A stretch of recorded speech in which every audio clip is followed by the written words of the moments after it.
And we are live. So, Colts versus 49ers. Philip Rivers playing in front of his family. Hello, hello, Parker. How you doing? How you doing? First down 10 from the 28-yard line. In a second, I'm trying to figure out how I can put a score bug on the stream to kind of make it a little bit easier for people to understand what the score is. Shotgun formation, run back to his right, drops back to pass. Philip Rivers got some time, takes a deep shot, and it's a wobbly pass, and it's going to be incomplete, but there's got to be a pass interference. There's not one. Second down 10. Parker, how you doing? I'm mad and angry that Texas A&M football lost to Miami. Now Texas A&M football season is over with. Well, Parker, I'm sorry that Texas A&M lost. Like I said, your defense was there for you, but your offense, Colin Klein, unfortunately, just paid attention way more to the Kansas State job, unfortunately. It's time to fire Coach Mike. Oh, I don't know about that now, Parker. I thought you were a Missouri fan. I think you were a Texas A&M fan. Shotgun formation, drops back to pass. Philip Rivers, and there is stoppage. I guess that'll be a false start. Again, I'm trying to figure out how to do a score bug. I think I know how to do it, but I don't think I do. Hold a second. Actually, shoot. Let's see. Can I create a scoreboard? Football. Classic scoreboard. Oh, I gotta log in to do. Okay, that sucks. All right. Well, crap. Let's see here. Sup there, Emmanuel? How you doing? How you doing? I'm hoping that everybody's having a good day. On second down and 15, gonna be a draw to Jonathan Taylor. Gets us about the 30-yard line, so it'll be third down and about 8. Tulane football also lost. Yes, they did. Yes, they did. At the commercial break, I'm going to try to figure out how I can make a score bug. I thought I could be able to just pull it up, but it seems that I cannot. I was going to do like a, you know how like Brandon Perna has like the ESPN thing? I was going to do that and like have that, I guess, like right over here somewhere, but I haven't figured out how to do that just yet. So, oh crap, Tanner Bortolini, he's down on the ground. It's the center, but he's up now at least. Pinter, Oklahoma and Texas A&M also lost as well. Oklahoma first. I mean, we streamed the Oklahoma game, but both Oklahoma and Texas A&M are the first home teams to lose in the playoffs. Let's see if I can figure this out. Hold a second. All right. If I do this, how do I do? Let's see here. Window capture, I think that's what I do before. Maybe I have a source.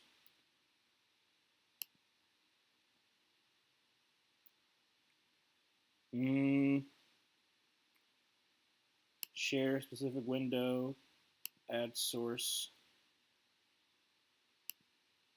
window capture, add source.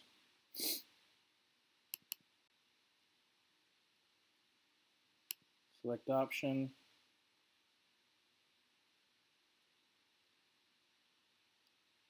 There we go.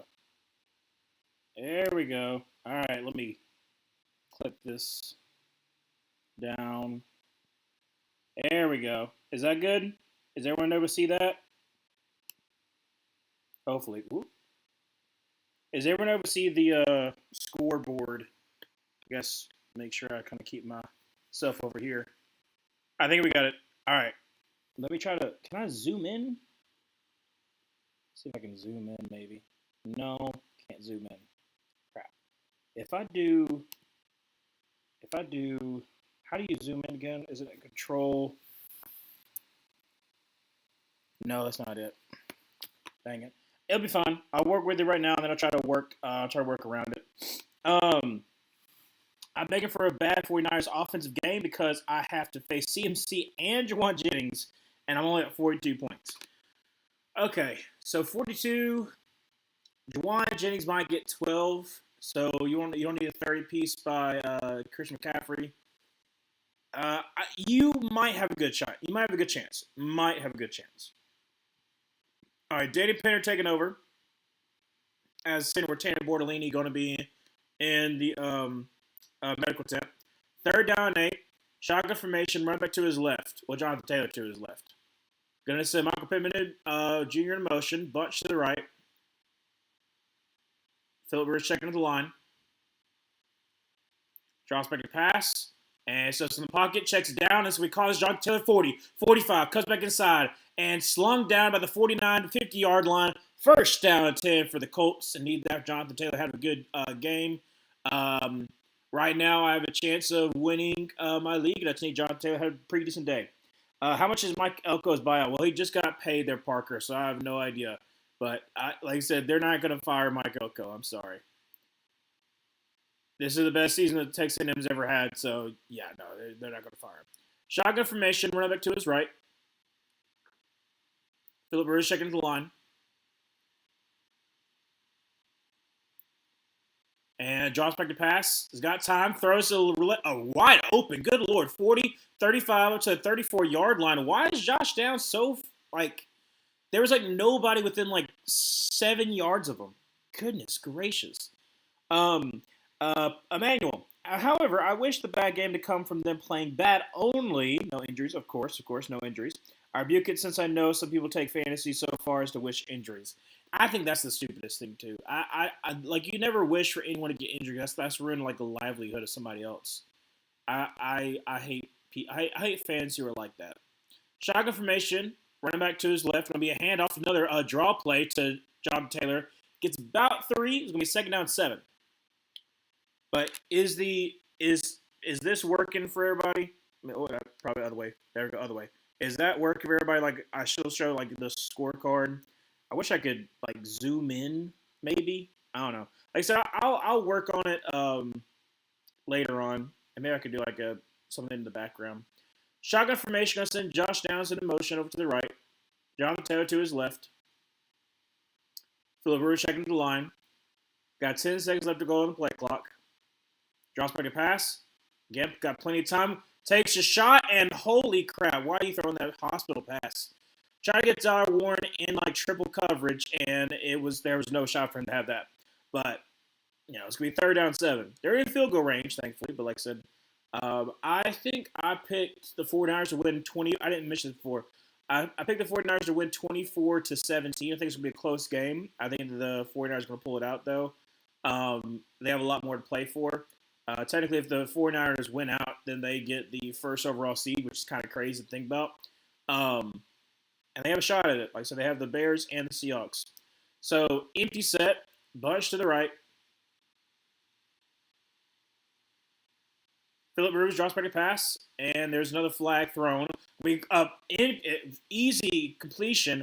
It might have. I don't know if it's going to be a legal formation or if it's going to be offsides, but it was a flag immediately after the snap. So normally it's one of those two, especially when there's not illegal, yep. So illegal formation on the offense. So apparently Jalen Travis, the left tackle, was too far in the backfield. So too far back. He's way too far back. As a tackle, you have to be within, your head has to be within the hip of the center. Not even close. Not even close.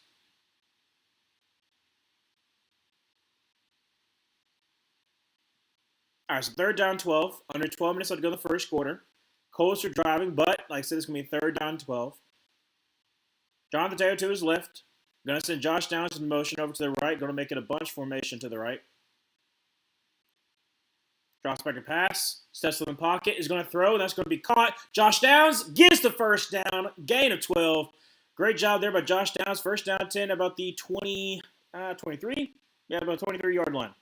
Score prediction 24-21 Colts. Oh, I like that one. Like I said, I wouldn't mind the Colts winning because that would make it more interesting in the AFC. I said Colts, they got to win out. They could potentially steal the playoff spot from the Texans, which is kind of wild.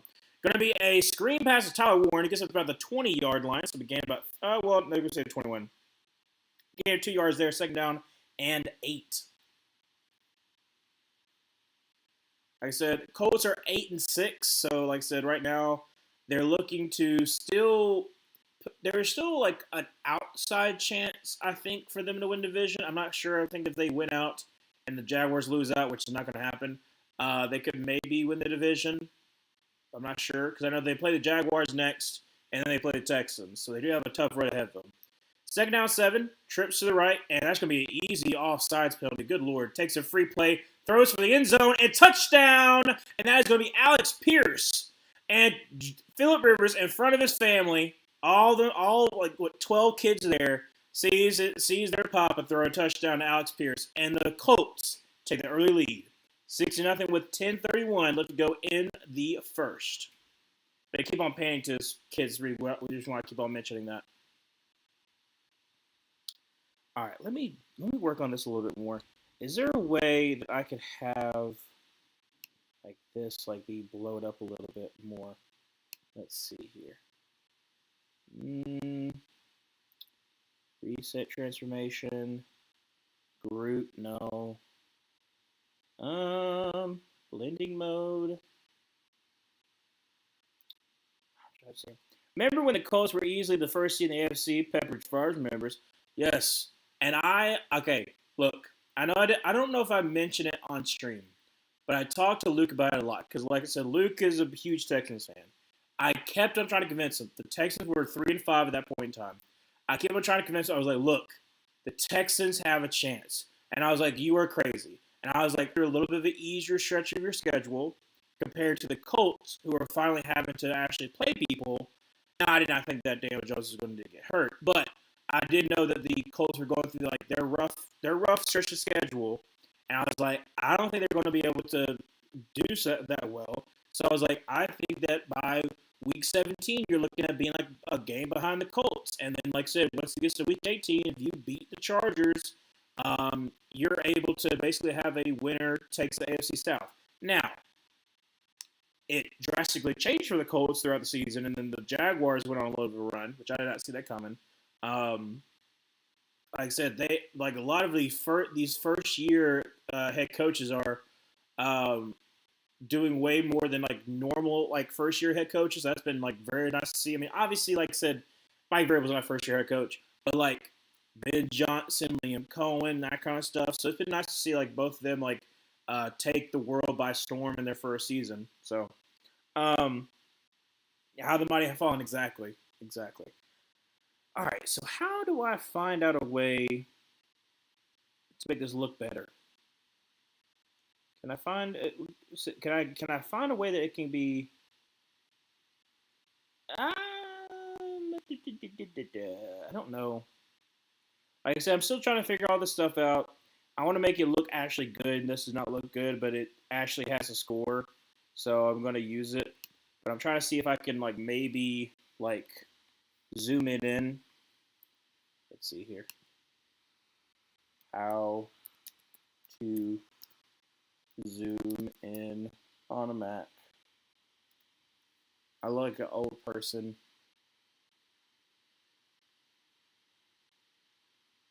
Option command.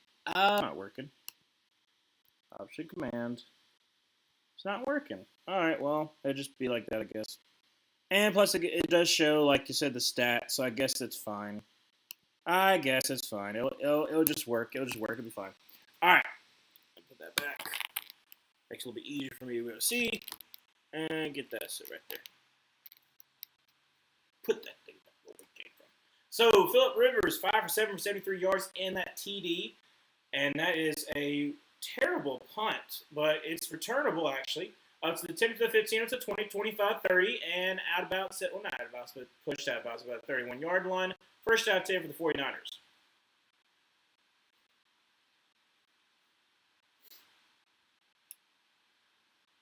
I want this to be an absolute barn burner. Imagine, like, Phillip Rivers throwing for, like, 300. I know it's probably not going to happen, but, like, imagine, like, Phillip Rivers throwing for, like, 300, like, in the Colts' house. It goes overtime. We had some really great games. Like, the last couple games I've streamed, Thursday night football game, that was amazing. The Friday night college football playoff game, that was amazing, too. But, I mean, hand it to Chris McCaffrey, who gets about 35-yard line. It's going to be a gain of about 4, second down 6. I expect them to use Chris McCaffrey a whole lot. I know he is, let's see, Chris McCaffrey has like 800-something receiving yards, so he is about, I think it's like 160 away from 1,000. I think he's already hit 1,000 yards rushing. But I mean, he's absolute dual threat ability is crazy. Obviously, love him to death, being a former Panther, but it is what it is. Draws back to pass and steps over in the field, throws across the middle of the field, and that's going to be caught somehow up to the 39-yard line. That's going to be so that kind of shocked me for a little bit too. But I think that was Grover Stewart also was applying the pressure, number 90. Yeah, I mean, like, I don't know who. How did he not pick that off? Oh, he just got up out of position. That's how. It's first down to the 39-yard line, under center. Going to be a play action pass, and Brock Purdy's going to scramble a little bit. Going to be checked down to Chris McCaffrey up to the 35 and push forward up to the 33-yard line. So nice gain there of about 6 yards? Yeah, about 6 yards. Second down 4. Like I said, the Colts. I did not see. I'll say this too. I didn't say before. The Colts being really, really good was more so, and me not believing before then, was me more so not believing in Daniel Jones. They had a good team. They just could never get the quarterback right. And I think that Daniel Jones was going to have a good season. And he did, until he got hurt. So it's going to be a pistol formation. Brock Purdy going to be a hand up to Christian McCaffrey. He's got a lane up to the 30, up to the 25, and down to the 24-yard line. First down 10 for the 49ers. 8:25 to go in the first quarter.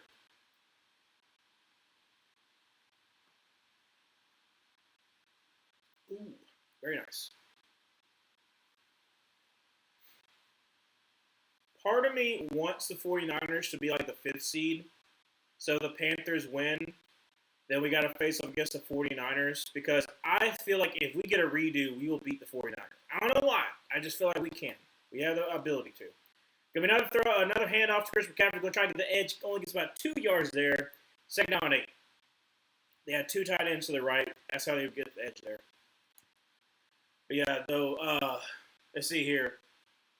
The Bucks and the Colts, both of them were seen as like early favorites to be like the number 1 seeds in both divisions or both conferences, and now both of them are on the verge of not making the playoffs. Like I said, you got to play the whole entire season. And there's a lot of teams who thought their season was dead or nearing death, and they still are alive. All right, so I mean, empty set for Brock Purdy. Trips to the left, drops back to pass, and is going to take some time. Throws for the end zone, and it's going to be touchdown number 5. That is, who is that again? Is that Robinson? Oh, that's right. It's Robinson. I forgot. I keep on forgetting he's on the 49ers. I don't know why, but DeMarcus Robinson, former Ram. I don't know why. I keep on forgetting he's on the 49ers now. But Colts led up a touchdown. Now it's going to be a title game with 7:14 left to go in the first quarter. So it's been a back and forth affair so far. Let's see here. Brock Purdy, he's like looking. He's really just staring him down the whole entire time. Why? Okay. Yeah. At first I was trying to see if like Brock Purdy like try to like look him off, but no, he was literally just staring him down the whole entire time. I don't know how safety didn't read that, but it's 7-7. As long as it's not CMC or JJ, and knock on wood. Exactly. Like I said, Juwan Jennings hasn't had a catch just yet, so that's good for you. But like I said, Chris McCaffrey's probably be if you're above 40, like I said, you're above 42. McCaffrey could have a 30-point game. Like that's legitimate. He could have a 30-point game. Do I think Juwan Jennings is getting 12? If he gets a touchdown, yes. If not, I don't think so. So there is a chance for you to still win. Like I said, dude, oh my gosh, my fantasy week was amazing this week. So, and one of my leagues, I'm only part of 2 leagues. And the one that I barely missed the playoffs because, like I said, I had a bad streak of facing off against really good teams that I ended up losing the games I didn't need to lose. But this week I put up a 150 burger. And it's only an 8-player like thing. That's how good I did. I mean, granted, it's kind of like you have 2 quarterbacks, but I had Justin Herbert. Okay, I'm going to roll it out. So I had Justin Herbert, I had James Cook, I had R.G. Harvey. Nico Collins didn't do that much for me. But then I had Zay Flowers. Then I had Harold Fino Jr. Then I had Kirk Cousins. And then I had Chris Boswell. Because I used to have Patrick Mahomes, but he's down, so I picked up Kirk Cousins, and at first I was about to be ticked off because the Falcons looked horrible, and I was like, of course. And then he pulled it through. He had a pretty decent day. Falcons at this point in time, you're trying to avoid being uh, well, you're trying to avoid being last place in the division because you still play the Saints. Saints are on a little bit of a tear, and I think that they don't really care about not. I mean, obviously you don't really care because like you don't have your first round pick, but the Saints are playing in a way like they don't really care about where their position is in the draft. They just want to see how good Tasha can be, and he's been playing really good. I'll give credit to the Saints. He's been playing really good.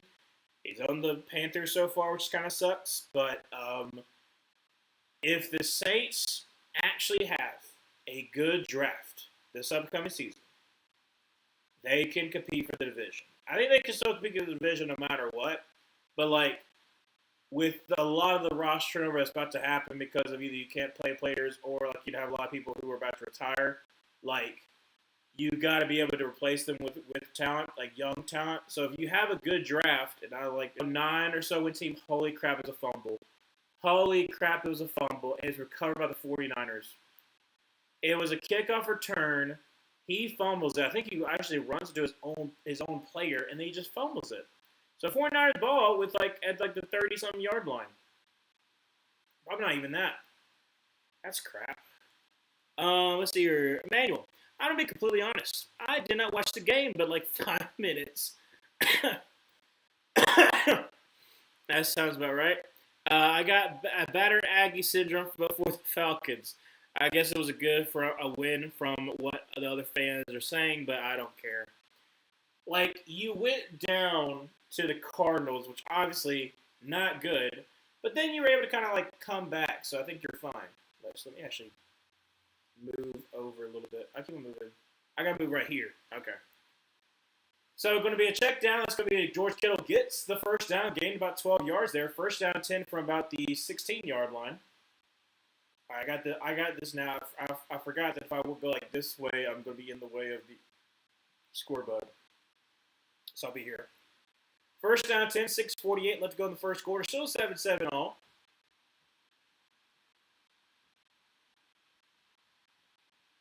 Getting loud in the loud house, apparently. Going to be under center. It looks like we have a 3 tight end set. Let's see here. No, just 2 tight end set. Going to send Juszczyk in a motion. Going to be a handoff to the left side. He's going to get a little bit of room down to the 10, down to the 8. So nice gain there of about 5 yards. Second down 5. Let's see here. Raheem might stay now. Ooh. So that makes me want to go Flowery Branch and use a nice little chit chat with Blank. Yeah, like I said, I don't think after all the stuff that's going on with the Falcons over the last 2 years, like I wanted y'all to keep Raheem Morris, but like I don't think that you can. Like I think there's better options, and the better options to go for your offense. Gonna be a handoff to Christian McCaffrey off to the left side. He's going to he's gonna be just short. Well, actually, that's a great position. They're going to give him that first down. So it'll be first and goal for the 49ers. Very surprised they gave him that. And Christian McCaffrey's going to be subbed out. So, hey, Emmanuel, maybe. Like I said, the 49ers get a touchdown without getting to Christian McCaffrey. Well, on this drive. Yeah, great block there by George Kittle. And then, I say Christian McCaffrey might have gotten that. First and goal. Got Brian Robinson in the backfield. Going to send Juszczyk in motion up to the left. Going to be a handoff to Brian Robinson, who's going to he's only get about a yard. Try to power through, but could not get through Grover Stewart. Actually, no, it was Gallimore. Is it Gallimore or is it Gallimore? I can't remember if it's Gallimore or Gallimore. Anyways, second and goal from about the 4-ish yard line. Something like that. 4:50 left to go the first quarter.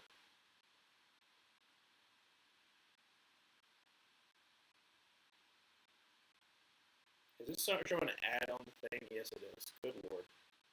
Anyways.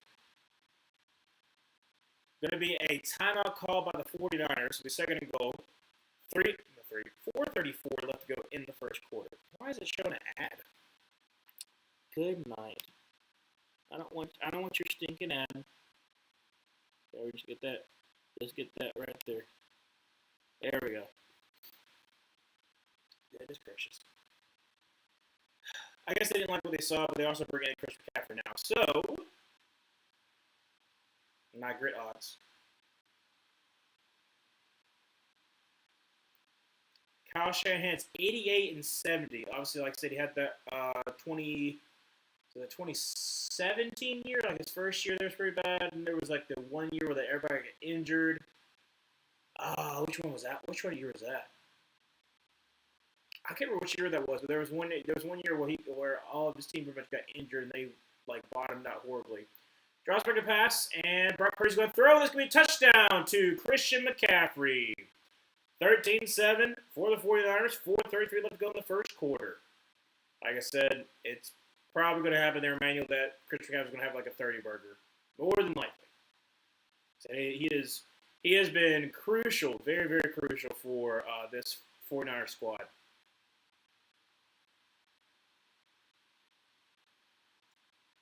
All right, so if Luke picked 22-16, I think.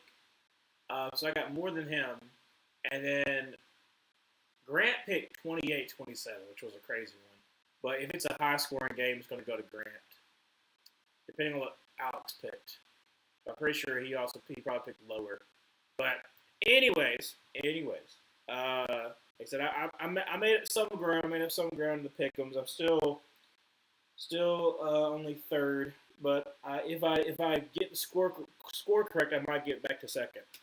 Hello there, Adobe. How you doing? Dang it! Yeah, I know it sucks. Oh wait, I gotta go back this way. I'm trying a new thing there, Adobe. In case you're wondering, we have a little score bug. I don't know. I gotta readjust it. Like I said, I would do something a little bit better next time around. But I was trying to figure it out. I couldn't figure it out. I'm not very tech savvy, and so I'm just trying to get it done. How's it going? Well, Adobe, you know what? It's doing pretty good. I'm high off of Sunday. I'm so happy. I know that there's technically a chance the Panthers can clinch the division next weekend if we beat the Seahawks and if the somehow, some way, the Dolphins with Quinn Ewers can beat the Bucks. Then we clinch the division. Well, that's probably not going to happen. But it's probably going to come out of Week 18. And I considered, I was like, should I make the trip and just go up there to the bank? And I'm like, no, actually, no. I'm more than likely just going to be streaming that game. So I'm going to be streaming the Panthers-Buccaneers game. That's going to be good for the channel. So that's the other reason why. So hopefully it's also good for the channel, people watching it. But we've got that happening on Saturday. The Bears won, so I know you're happy there, Dobie. The Bears won. You get back to your winning ways against the Packers, which it's been few and far between the last couple of years, but you won 2 in the last 3 matchups. Yes, you won 2 in the last 3 matchups against the Packers. So not back to back, but still. Basically, your whole entire destiny is in front of you, and on behalf of the Panthers, Dobie, I want to extend an olive branch to you. I want us to beat the Seahawks that it could. I have a friend who wants me to get on early tonight. Oh, okay, gotcha. I was thinking for a second. I was like, what do you mean? I was like, okay, gotcha. But yes, so like I said, you still have a chance. Okay, so it is Tanner Bortolini has concussion, so he's out, unfortunately. So it will be Danny Pinner taking over at center. See what the Colts can do.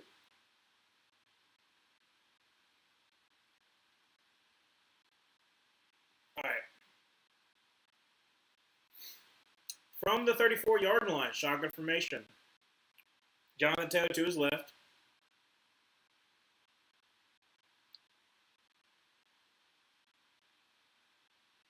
Philip Rivers drops back a pass. And quick throws going to be up to the 40-yard line, down about the 42. That's going to be Josh Downs. A little bit of pushing and shoving going on. It's going to be a gain about 8. This will be second down to 4:15. Let's go the first quarter. Still 14-7. The Chicago Bears have beaten the Packers at Lambeau Field and at Soldier Field in the same calendar year for the first time since 2007. Oh my gosh, I was 7 years old. I want to see them actually see the Packers next year. It's possible. It is very possible. I watched the end of the Panthers game, and when that last pass got picked, I actually jumped with joy, LOL. I feel like I should hate the team that sweeps us more, but I hate the Bucks more. That is fair. The Bucks have had the division for too long. It's time for a new owner, and then we can go be up for grabs next year. How about that? We can come to a truce that we just got to end the Bucks streak, and then next year it's up for grabs. That's what I think. I think we can come to a collective decision as the Panthers, Falcons, Saints. We're sick and tired of the Bucks. They're getting a little too big for the britches. They can fire Todd Bowles after this season, and then they could be in the dumpster, hopefully. How is that not a pass interference? He's crawling on him. He's like hanging on like he's a piggyback rider. What are we doing? Upton style, for some odd reason, not called for pass interference on that first down throw. Literally have no idea, but second down 10. Like I have no idea. I have no idea. Like literally, he's like. That's my interpretation of Upton Stout's coverage ability. I did like him coming out anyways. So from the 47-yard line, second down 10, gonna send Mitchell in a motion. Gonna be a play action pass, and he's got time. I'm gonna check it down. That's gonna be a first down by number 85. About a 11-yard gain, 10 or 11 depends. First down anyways. 2:55 to go the first quarter, still 14-7, but the Colts are moving. Is that Mitchell or is that somebody else? No, it's not Mitchell. It's somebody else. Who's number 85? Backup tight end. What's his name? I can't remember his name. From the 42-yard line, shotgun formation, we're going to send Josh Downs in motion over to the left. With Jonathan Taylor going to be motion over to his left, so moving the play a little around. Might be a run here, I would guess. They're not really running the ball that much. Philip Rivers actually no drop back pass and is going to throw a wobbler. That's a really bad pass by Philip Rivers there. Second down 10. Like, it was not even close. Not even close. I don't think that the Bryce Young trade will ever be fair unless Bryce becomes the Panthers' GOAT. But going out of hindsight, if you win the division, would you do it again? Yes. Yes, I should break. Talk about the Bryce trade because I've thought about like I'm sneak peek using that for like the penthouse / basement video, talking about like the trade. Going to be a throw to Alex Pierce up to the 25-yard line, first down 10 for the Colts. Because this year is where the trade has obviously worked out for both sides. I mean, obviously, like I said, you can still say the Bears won the trade, but there is a way that you can also have where both teams win a trade. Even if it takes a little bit of a long time for us to figure that out. I mean, like, same thing happened for the Lions. Like, the Lions trade for Matthew Stafford, like, obviously was a big dividends for the Rams starting out, but it was also huge for the Lions. Going to be a reverse for Josh Downs. Gets only about 3 yards on the play. So we second out 7. We'll end around. But yes, I would definitely do it again. Obviously, if we hadn't gone almost winning the division, we wouldn't have to trade as much. We went from 9 to 1. I would have made better decisions with some of the picks that we acquired, like not taking Jonathan Mingo with the 39th pick. But, yeah. Second down 7, shotgun formation, trips to the right. Josh Downs actually to his left, interesting enough. Draws spread pass, throws to Josh Downs. That's going to be a first down 15 up to about the 10. Drug out of bounds to the 9-yard line. First and goal for the Colts. Cough, cough, the JPJ trade, cough, cough. Exactly like I said. If James Pierce Jr. like works out really, really well for the Falcons. Like, yes, does it suck you not having a first round pick? Absolutely. But if there's a chance that the Falcons can get Jeremy Bernard in the second round, I would not care because you basically what you definitely need is like a number two option. Maybe not be like the best, like oh well we could have gotten like a much more talented guy in the first round, sure, but Bernard is going to be a stud in the NFL.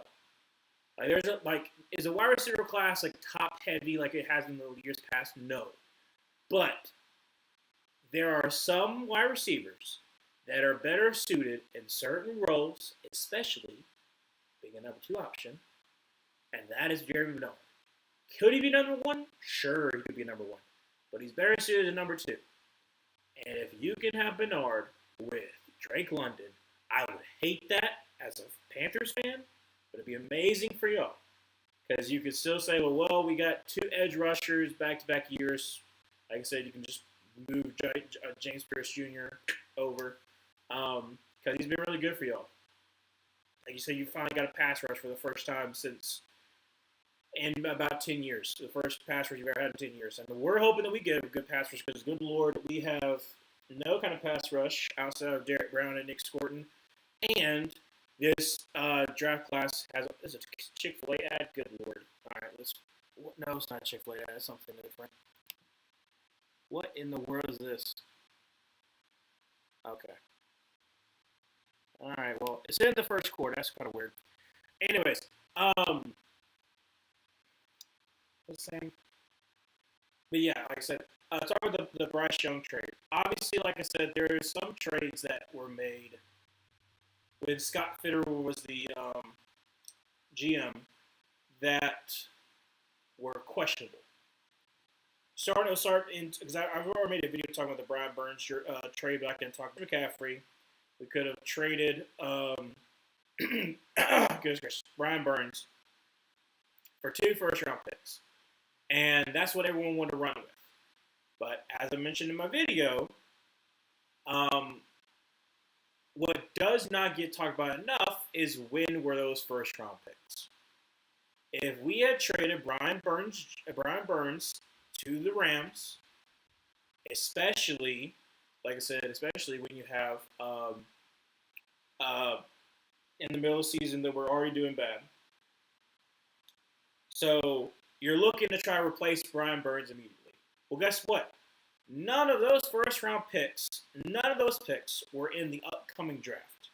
That's what's not getting talked about enough. And I think that's so important. I talked about that in the video. Like, if you're Scott Fitterer, you've already been there for, at that point, you've been there for 2 years, I believe. I think you've been there for 2 years. Or he was finishing up his second year. So you're going into you're finishing up your second year where it's not been good. So you're looking at potentially having to replace a Pro Bowl player because Brian Burns ended up being a Pro Bowl player that year. And the first round picks you're going to have are more likely going to be later in the first round because the Rams are going to be good. Now, this is before the Rams decided, after they didn't get the Brian Burns Brian Burns trade, the Rams made the smart decision. Instead of doing F them picks, they let a lot of people go. That's when they traded Ramsey, that I think the next offseason. They got some of the money off the books, and they're able to get, they are draft really well. And that's what have forced them to rebuild their team. That's what they've been really good. So it actually worked out for the Rams. They didn't trade for Brian Burns. Let's talk more a second. First and goal after that penalty. Going to be going to be right down at the line of scrimmage, second and goal.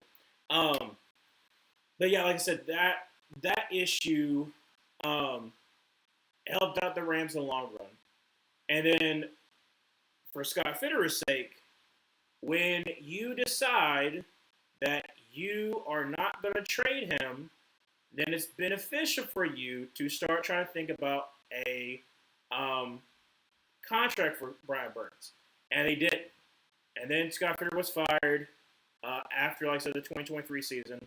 But going to be a hand. Jonathan Taylor gets maybe a yard. It's going to be third and goal from the 16-yard line because of the penalty. So that's not great for the Colts. I'll finish talking about this. Both about the 16-yard line.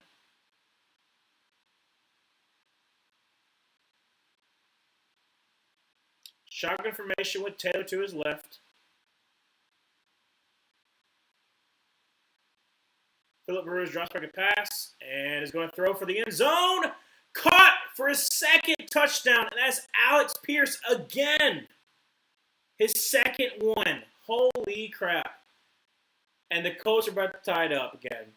About to be 14-all, 14-15. Let's go second quarter. That's amazing.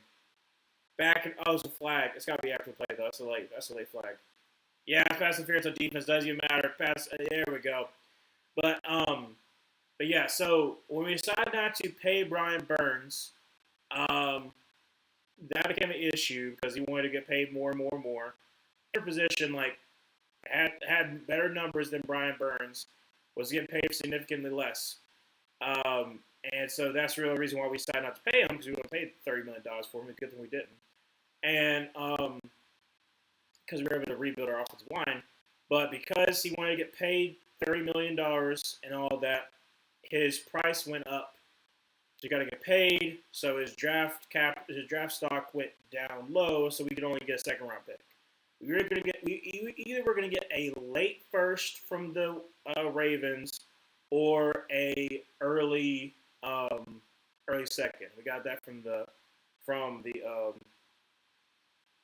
Giants. So it is what it is. Like I said, I think ultimately we made the right decision with the Brian Burns situation. Made the right decision with the Chris McCaffrey trade and what we could have got for him at that time. Obviously, now you're like, you were able to get a first round pick for Chris McCaffrey? Yeah, because the last 2 years he was injured. It's kind of hard to trade a running back who is getting paid a lot. They're going to pay him a lot. And so we didn't have a whole lot of suitors you would think so for a star player, because also he had been hurt for the last 2 seasons. So it makes sense why we're not, like we said, we got as much draft capital as we possibly could. And because of that trade, Chris McCaffrey, and the acquired picks we had, we used some of those picks with our own picks to trade for Bryce Young. Obviously, you can mention how, the DJ Moore situation, like I said, losing DJ Moore was huge for us, where we had to try to find a replacement at wide receiver. And it took us a while to do that because, like I said, the rumor was that the 3 players, and I think in Fitterer's mind, it's easier to replace a wide receiver than it is to replace a guy like Derek Brown or a guy like Brian Burns. And so that's the reason why we let him go. He fell in love with Jonathan Mingo, so we ended up going Jonathan Mingo, 39th pick, and that worked out horribly for us. But we ended up trading for a 4th-round pick because Dan Morgan, I don't know how, I don't know why. I don't know what it is about him. But he knows when to cut bait with a wide receiver, and he knows how to get the most out of him. The fact is, we got a 4th round out of Jonathan Mingo, who has done nothing for the Cowboys. We got a 4th round pick with some pick swaps with the Vikings for Adam Thielen, who is in the middle of the season, past the middle of the season, left the Vikings to go with Steelers. So we literally we won that trade. We cut bait with Deontay Johnson before his crash out ruined our locker room, and then we got the better end of that trade, trading him to I think the Ravens. The Ravens first. So we win trades. Oh, and then also not only that fact too, but in the first season with Dan Morgan as GM, which was last year, okay, 7th round, we draft Michael Barrett. I think that was the last name. Michael Barrett, the linebacker from Michigan. Seattle wanted him because obviously, like I said, technically Mike McDonald had worked with Michael Barrett when he was I think he was a freshman or sophomore when he was a defense coordinator at Michigan, I think. I might be wrong, but I feel like I said, there's a connection. So we traded him for Mike Jackson because the Seattle Seahawks had already drafted 2 cornerbacks, both of them from Auburn, and their cornerback room was very big, so they were all going to cut Mike Jackson. We got Mike Jackson, and Mike Jackson been playing amazing for us. Like the fact is, we traded basically a 7th round pick for our cornerback too. Like I don't know. He works with trades. We traded up getting Nick Score, and he's been amazing for us as well. Which I love Nick Score, and I went in the first round, but we ended up getting Tyrone McMillan and Nick Score, and so I'm perfectly fine. I'm loving our draft. Our rookie class is amazing. Dan Morgan's doing a great job, and hopefully we'll do another great job this upcoming season. So I forgot to also mention, hey bro, YouTube Bryce Lance, the wide receiver from North Dakota State. Yes, he's a beast. He's Trey Lance's younger brother, but he's a dog at wide receiver, putting you onto the game. Hidden gem. I've heard of Bryce Lance. I haven't done that much research on him just yet, but I do know because I think someone mentioned about the fact that Trey Lance's brother was in college. But I'll look into it. Especially like I said, this wide receiver draft class, I guess as I mentioned before, there are some number ones. There's about right now I'm looking at about 3 number 1 wide receivers.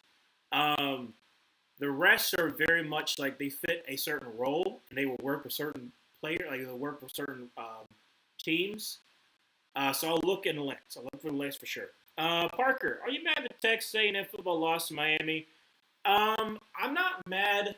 I'm more so, I don't say disappointed. I'm not disappointed. I more so expected, like, both Miami and Texas A&M are known for choking, like the last couple years. Oh, daggum, JT Tuimoloau, he's hurt. That's crappy. But they're known for choking, so I'm not really that mad. I'll talk about it in a second. Going to be Hannah's Christian McCaffrey, who gets like about 13 yards. Good Lord. I had a great little hole there, and he's able to little wiggle through, power through, get a first down.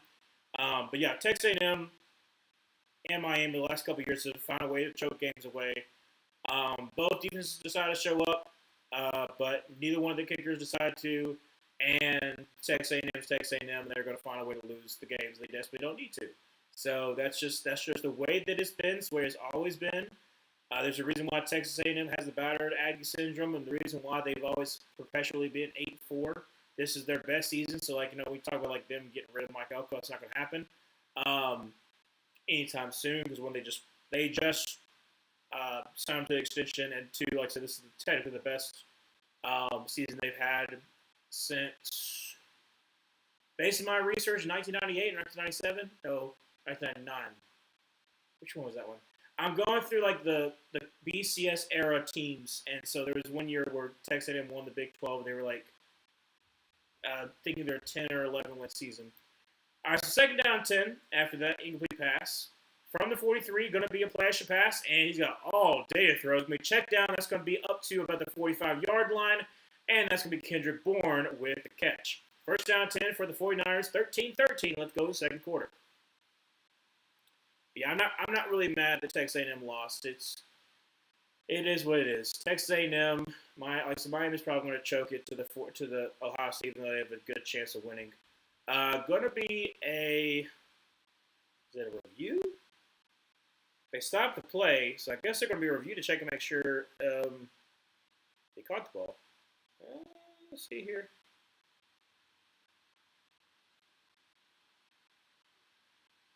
It happens after the fact. I'm pretty sure it's still a catch. Parker, your voice act up. I can't hear you now. Oh, did it act up? Can you still hear me? Can you hear me now? Oh, it must sometimes it'll stop. I don't know why it does that. But it's a challenge. Oh, okay. So it's a challenge by the Colts. But yeah, no. I would say I'm not upset because I expect it from Texas A&M. Also, I've been on the bandwagon to try to show people that Marcel Reed, though exciting, is not an NFL QB, no matter how much people keep on trying to push it down the throat. There's a lot of people trying to be like, oh, Marcel Reed's a really good quarterback. And I'm like, no. There are times when Marcel Reed, when it's games on the line, finds a way to lose. Yes, you have the South Carolina game. Good for him. One instance of where he actually is able to rise to the occasion. But I've seen it on multiple occasions where he has not. And I'm not trying to dog Marcel Reed. I think he's a good college QB. But anytime that people have been trying to compare him to Lamar Jackson or stuff like that, I'm like, you no. All you're seeing is a person who can run fast, who can throw the ball, and you're like, oh, it's Lamar Jackson. No, no. I know Lamar when Lamar was like coming out of college because I was a huge Lamar fan. Lamar was my QB1 that year. It was Lamar and then it was Josh Allen because like Josh Allen was developmental, obviously, but as a Auburn fan, I have seen multiple people, constantly be compared to Cam. Constantly be compared to Cam. Jeremiah Johnson, Kyle Frazier, Woody Barrett. Woody Barrett was a weird one too. Joey Gatewood. Like there were so many people who were being compared to Cam Newton. But Josh Allen, I actually understood it. Josh Allen understood getting compared to Cam Newton. And I was like, he needs a little help, but like he's got a strong arm. He's he's very, very nimble for as big as he is. I was like, he could be good. So he's my number 2. Because I didn't feel comfortable with Sam Darnold's turnovers. Baker Mayfield, I was like, he's a solid QB, but I didn't feel that confident in him. Josh Rosen, I hated his guts. I thought he was. Oh my gosh, Josh Rosen. Josh Rosen was the word that I want to use. Like I'm not going to use on stream because it's inappropriate. But like, and I'm just going to use the word entitled. Just entitled. He gave me the entitled prick kind of vibe, and I hated Josh Rosen. And then who was the other QB that was also one? I think that was it in the first round, wasn't it? Yeah. And that draft class. I can't remember who else was after that one. That was 2018. Yeah, it was 2018. This was in that draft class. I can't think of anybody else who was in the draft class, but yeah. 3rd down 10. Huge for the 49ers. Got to get this one. So they actually call it an incomplete pass, which is surprising. So 3rd down 10.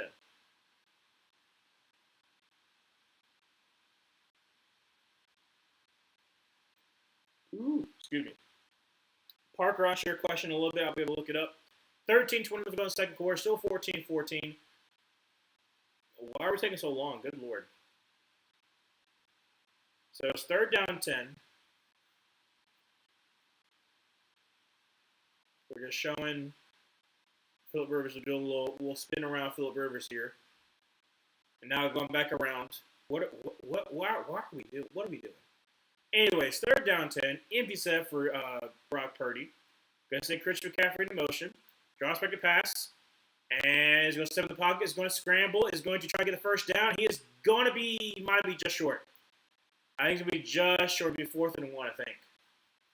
Like I said, 49ers not going to go for it. So, yeah, 4th and 1. 13 minutes to go, second quarter. Again, what is with this?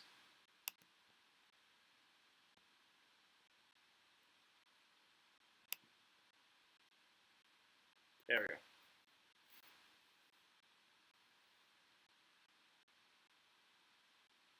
Yeah, he's short. All right, Brock Purdy under center. Kyle Juszczyk behind him, and he's going to be tush push in 1st down. How much is Jeff Levy's buyout? Ooh, that's a good question. Let's see. He signed. This is his 2nd year in Mississippi State. I would assume his buyout's not that huge.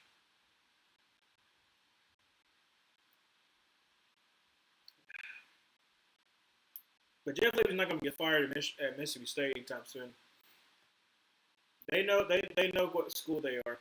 Gonna be handles Christian McCaffrey to the left side, cuts back 40 and 35 up to the 30-yard line, down to the 28-yard line. 1st down 10 for the 49ers. Obviously, great run by Christian McCaffrey, but also great holes that are made up by the 49ers offensive line.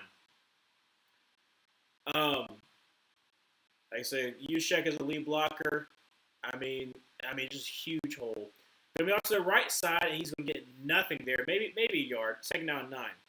Yeah, I would assume Jeff Levy more than likely is going to stay at Mississippi State for this year, and then probably going to get a big time job, especially if I think what's going to happen. I think Mississippi State has a good shot with the additions that they made, going 7-5.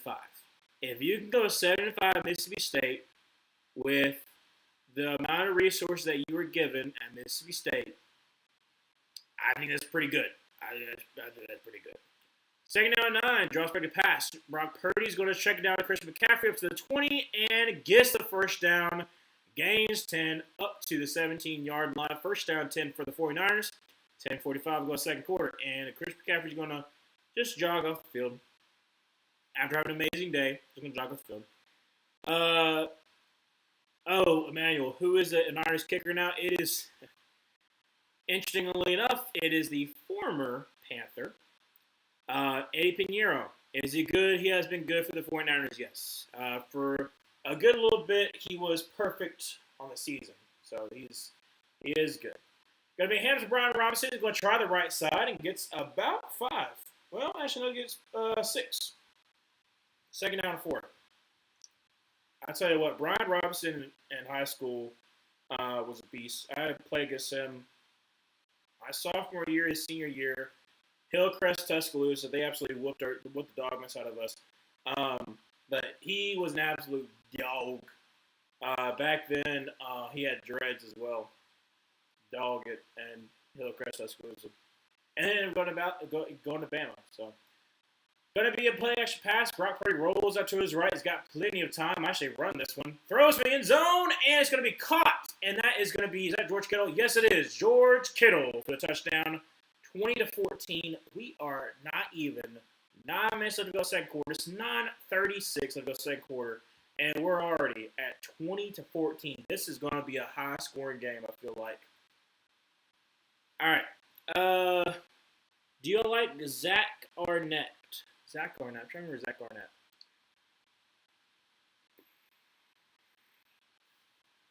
Gotta look it up. Just making sure I'm right on this one. Zach Arnett. So better with faces than with names. Kick is up. Kick is good.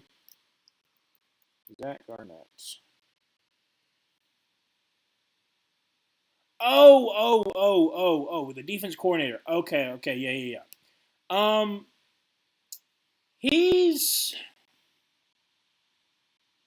He's been good with what he's been given, so I'll give him credit.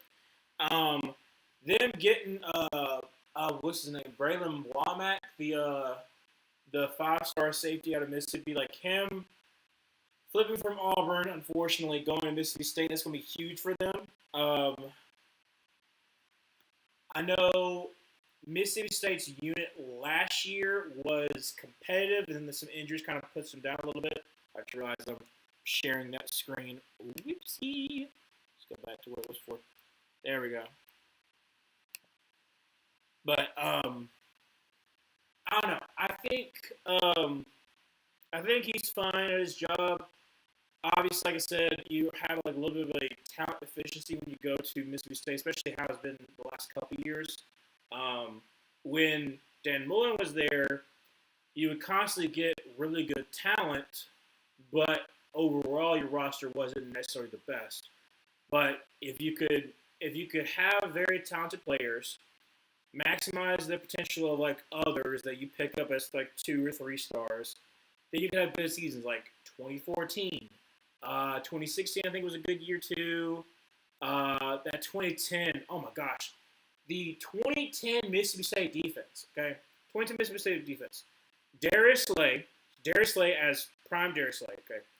Fletcher Cox, outstanding defender. And there was somebody else too that was on that 2010 Mississippi State team. Who was it? Oh, there's somebody else. Who am I thinking of? There was another person in that 2010 Mississippi State defense. I looked it up the other day because I was thinking about Cam Newton in like 2010 season. But like I said, they had that NFL talent on that 2010 Mississippi State team. Then in 2014, you had Chris Jones and Dak Prescott. Okay. Then in 2018, you had Jeffrey Simmons. Like there was consistently like every 4 or so years, there was a Mississippi State defensive lineman that you wanted, and I'm waiting for Mississippi State to get back to that, where they find these people that are either moderately rated or not really rated at all, and they become monsters.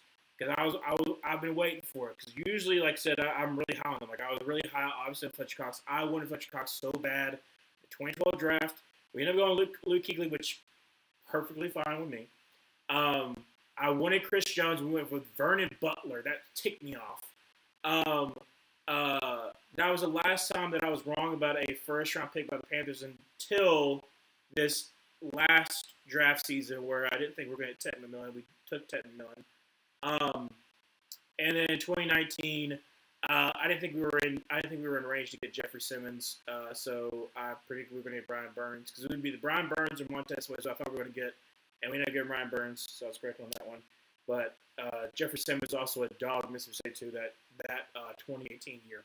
Because I remember correctly, the 2018 year, I think that was when Auburn lost like horribly to Mississippi State, and that was Nick Fitzgerald, the quarterback, ran for like 200 something yards. It was oh my god. I remember correctly, I think that was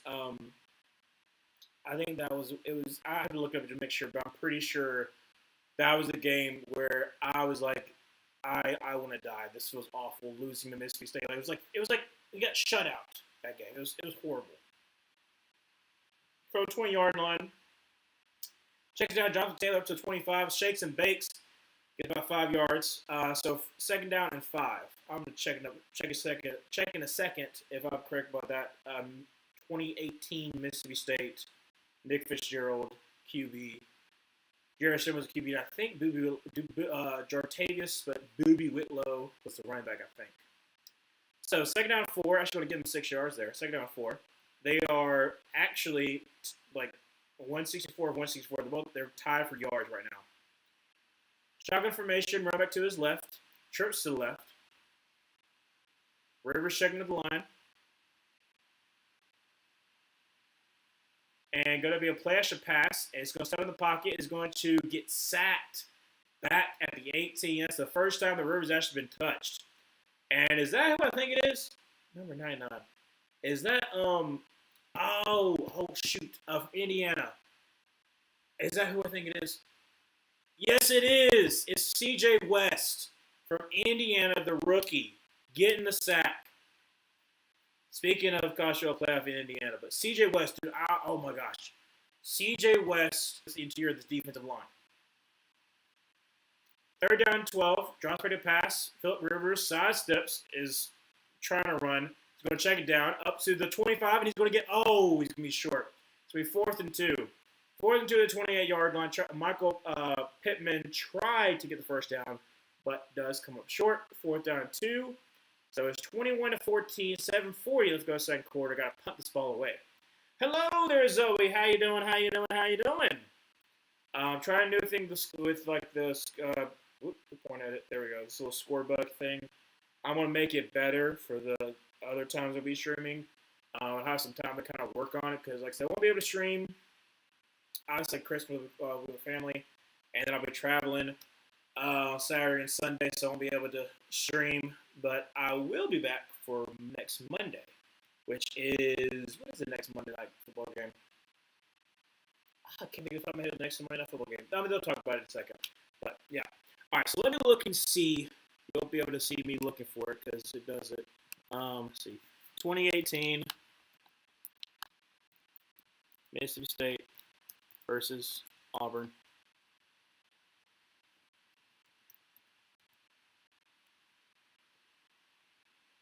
Yep, 23-9, and Nick Fitzgerald, 28 rushes for 195 yards and 2 touchdowns. Nick Fitzgerald, he threw for 69 yards, but he ran for 200, almost 200 yards. So yes, I was correct. 2018, good lord. That one was rough. That one was definitely rough. But yeah. I'm not calling you out specifically, but most draft people love to tote their good evaluation, but ignore their bad ones. Oh, my worst predictions. Oh yeah, no, so when I did my what was the video that I made? Oh, talking about 3 years later, going over draft, and like I made a prediction before I even started the channel, because I was about to make the channel, of the draft season of like Bryce Young's draft season. Like, so that was the year before I started the penthouse at the very beginning of the season. Um, I made a video. I think I put it out last year, and going through who I thought was gonna work out. I made a video where I picked a player that would work out per team. Some of them looked amazing. Some of them looked amazing. Others did not. I remember how much I loved. I loved Ricky Stromberg. He was a center from Arkansas. Loved him to death. Then got cut like in his rookie year. Has not played for anybody. Like that one was bad. When I was younger, I thought Jadavion Clowney was going to do amazing. Like he still was good, but not for like first overall wise. Um, Quarterbacks, I'm usually pretty good on. I will say this: quarterbacks, I'm usually pretty good on. I don't. There's technically not been a miss yet, um, unless like C.J. Stroud doesn't work out, which he's been kind of on the downturn as of late. But I still believe in C.J. Stroud. I almost was down on Bryce Young, but thankfully that worked out for me. Um, and then let's see, first down 10, by the way. Fumble, and how in the world the tight end picks it up is going to get near, he's going to gain 2 yards. It should have been a stripped sack fumble. Then it pops up in number 89's hands, and he gets 2 yards. Crazy. I'll say it's still technically, the jury's still out there, but Xavier Legette, that one hasn't worked out quite as well as I would have hoped with my draft thought process for him. Other one that's been bad as soon as when I made the channel. I've gone through some of them. Roderick Jones, I thought would work out. He's been kind of shaky for the Steelers. Second down 7, Brock Purdy dropped back to pass and is going to throw a deep ball, and that's going to be incomplete. Trying to get a Chris McCaffrey. Third down 7. 6:18 left to go in the second quarter. See what else I didn't work on, because like I said, I do this too. I don't mind you asking, because like when I make bad season predictions, like I call myself out on that too. Like I'm gonna make a video after the season is over. Same thing I did for last year too, which I technically did for this upcoming season, where I talk about like how I did last year. I'll probably make it to a separate video, so like combining that, because I made it like an hour-long video for predictions. But yeah, drops back to pass. Brock Purdy throws to the right side, and that's going to be wide. Well, not really wide open, but it's going to be first down 10 for Kittle. Now there is a flag though, so it'll be interesting to see what that's going to be. Hopefully, might be a hold and backs of the 49ers. 6:07 to go second quarter. Still 21-14. While I'm waiting for them to tell us what it's going to be, I think it's one of the 49ers. I'm trying to think of who else I was bad on. Legal hands to the face on the defense. So penalty decline will be first down 10 for the 49ers. Who else did I think was going to be really good and did not work out? Sammy Watkins was another one too. Oh my gosh. So Sammy Watkins, 2011, yes, 2011, Auburn versus Clemson. Sammy Watkins absolutely cooked Auburn, cooked us, and I was like, oh my gosh, Sammy Watkins is gonna be amazing. Now then again, I'm 11 years old. I was just now getting to the NFL, so I guess I can give you some benefit of the doubt. But like, still, like if it's based upon my draft predictions, I thought Sammy Watkins was gonna run the league, and that did not happen at all. Who was the other one too? What's another one I thought was gonna work out? It didn't work out at all. There's been a lot of ones that I have also been a very very detractor of of a certain player that a lot of people loved. That was Evan Neal.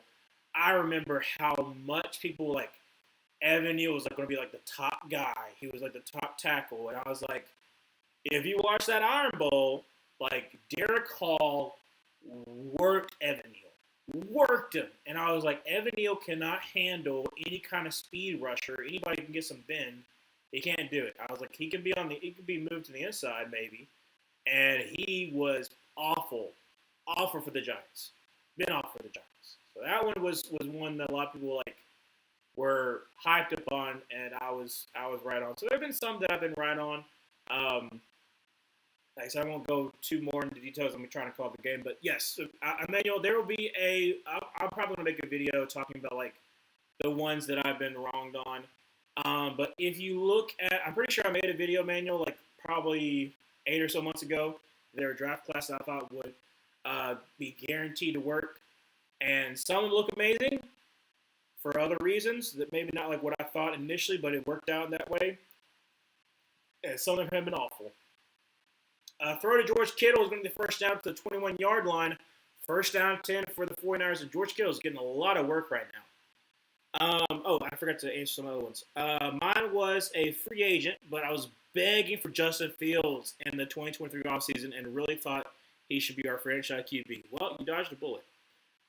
Yes, congrats on the Bears' victory there, Dobie. And congrats on beating the Buccaneers. Brian, thank you so much there, Zoe. And, hey, Broncos still have everything in front of them, Zoe. They still got everything in front of them. Now, Chargers are breathing down your neck, but you still can win the AFC South. Going to be a throw-out. That's going to be Kendrick Bourne gets the first down. It'll be either first and goal at the 10 or it's going to be at the 11-yard line. Be first down at 10. Can't tell just yet. 3:25 going second quarter. It is 21-14 in the first half. The first half. A lot of offense. So it is going to be first and 10 at the 11. 3:11. Let's go second quarter. If I'm the 49ers, kind of slow it down a little bit. Probably going to run the ball here. Let's see here. Under center. Christian McCaffrey in the backfield. Going to send Juwan Jennings in motion over to the left. Going to be a toss to Christian McCaffrey. He's going to try the middle field up to about the 6, maybe 7-yard line. 2:45 to go second quarter. I'm surprised the Colts are not calling timeouts.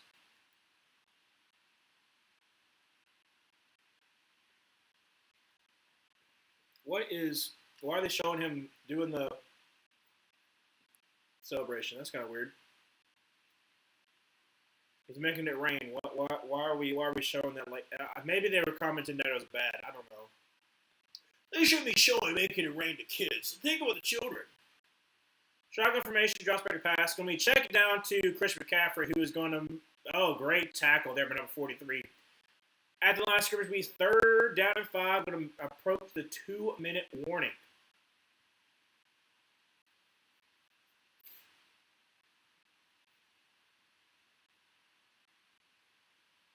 Well, they might have my score prediction by the end of the first half, which is crazy. I had 24-17. It's more than likely if the 49ers win, Grant will get the points, which Grant desperately needs because he did not do the best as far as pick'ems. We're all at the manual. So just like the NFC pick'ems in our pick'ems, it is trying to beat Luke. So I have been strategically, because Luke tried to copy my picks, I have been strategically trying to get other people to pick some of the other games that against me that I think are kind of teeter-totter, like kind of like where it could go either way. And it hasn't quite worked out, but I've been able to move up because I've been making good picks. And Luke's been trying to copy my picks. So then I stopped doing my picks early and started doing them last minute so he couldn't copy my picks because I got sick and tired of him just copying my picks. Because, like I said, Luke is a sore winner, which I've said multiple times. And I will say it again. I love Luke to death. But that does take me off sometimes. Sometimes. But, anyways. So, like I said, more like he'll get the points. Because, like I said, he picked 49ers 28-27. So, if this game keeps on scoring as it is, it's probably closer to his score. So, um, oh yes, Ryan, the Jags played really well, and I think we've got a good chance to beat the Chargers. Yes, like I said, more than likely it will come to the last weekend, unless you, of course, beat the Chiefs, which obviously you should at Christmas, but nothing's guaranteed. And if the Chargers can lose to the Texans, then you'll have the division. I think that's right. I think if you win, Chargers lose in Week 17, then you're guaranteed to win division. I think you would have like the better record, but you're still gonna be trying to get the first overall seed. That's the other thing too, because the Patriots aren't losing the next two games. They're going against the Jets and the Dolphins. They're not losing the next two games, unfortunately. So you're still trying to get that first overall seed because, excuse me, because the Bills, but it could be the Bills. Heck, it could be the Colts. Who knows? It depends on how this game goes. So after the 2-minute warning, 3rd down 6, shotgun formation, drops back to pass. Brock Purdy's got plenty of time, throws a floater for George Kittle, who can't haul it in. 4th and 6, 155 to go second quarter, and a field goal by Eddie Pinheiro will be attempted to make it a 10-point game. Try to go one-handed, but couldn't.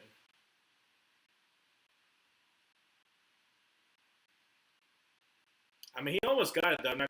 George Kittle's been amazing today so far, but almost got that one.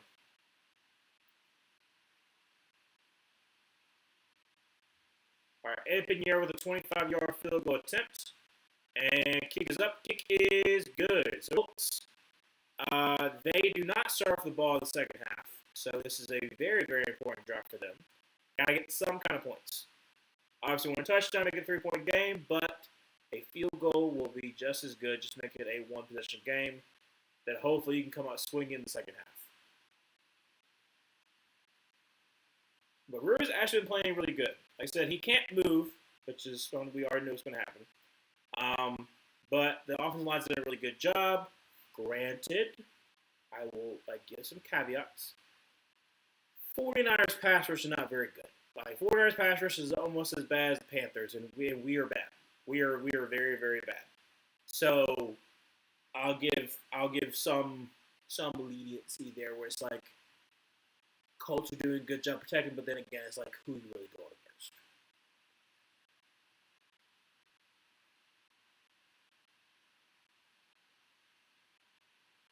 All right, Philip Rivers, what you gonna do for us? What you gonna?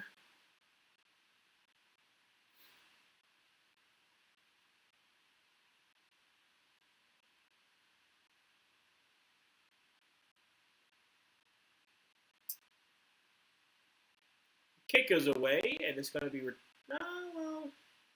fair caught.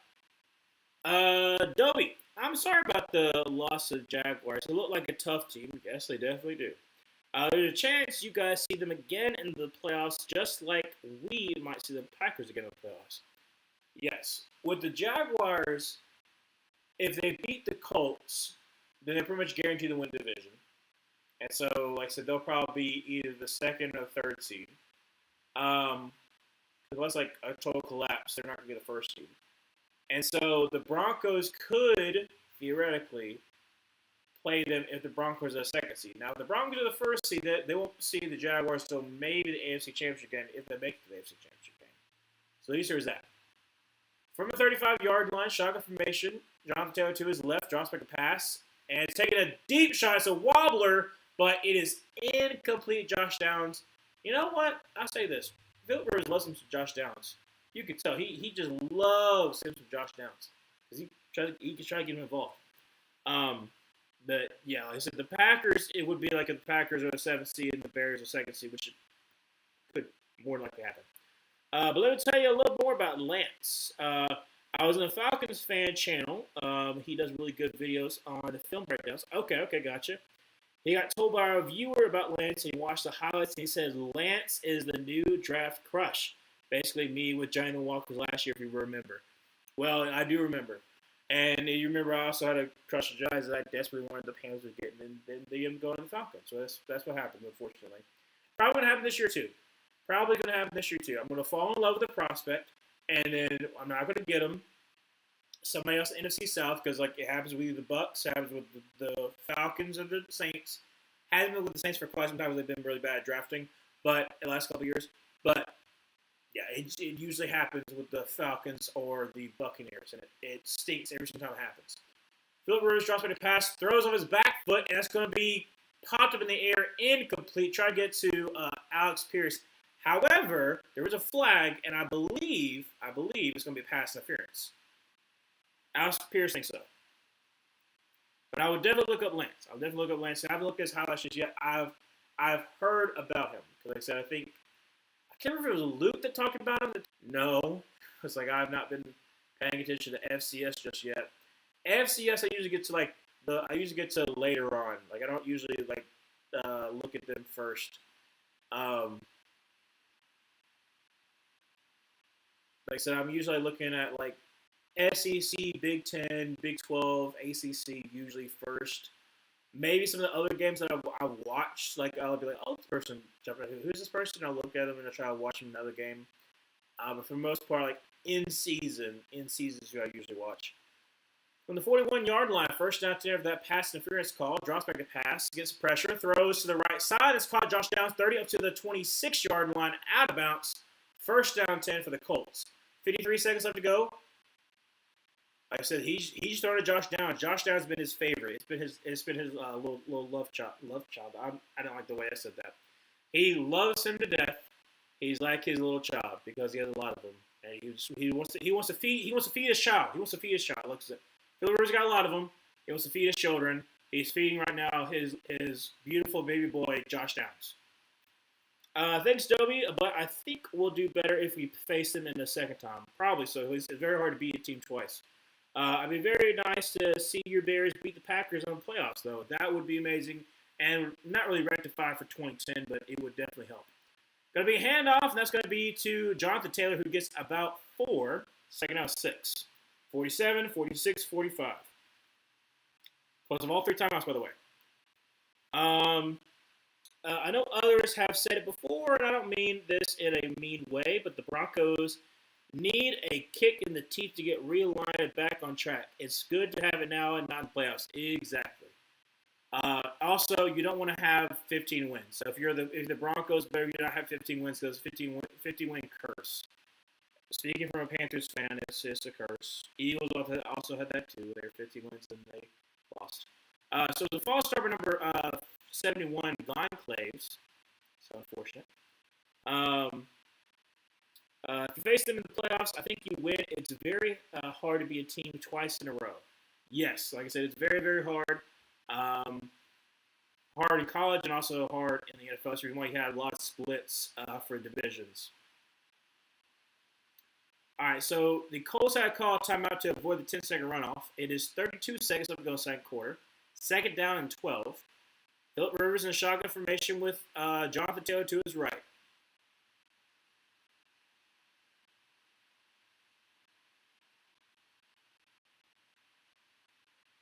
John's making a pass. And is going to check it down. Jonathan Taylor up to the 25 and up to about the 20. Clock continues to run 25, and the timeout is called by the Colts. It'll be third down and about 4, roughly. Third down 4. Yeah, Rivers, like I said, there's not been a lot of zip, but it's gotten there. It has definitely gotten there. A lot of floaters.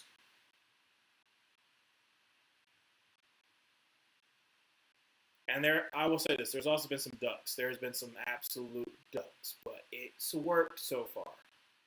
So third down 4, 25 seconds to go second quarter. Philip Rivers so far is in the first half alone, 14 for 20, 175, and 2 touchdowns. That's a Jonathan Taylor in motion. Help block over to his left. Drops back a pass. Steps in the pocket. Is going to throw a wobbler, and it's going to be incomplete. Try to get to Warren. It'll be fourth down and 4, 21 seconds, and the Colts got to kick a field goal. Yeah,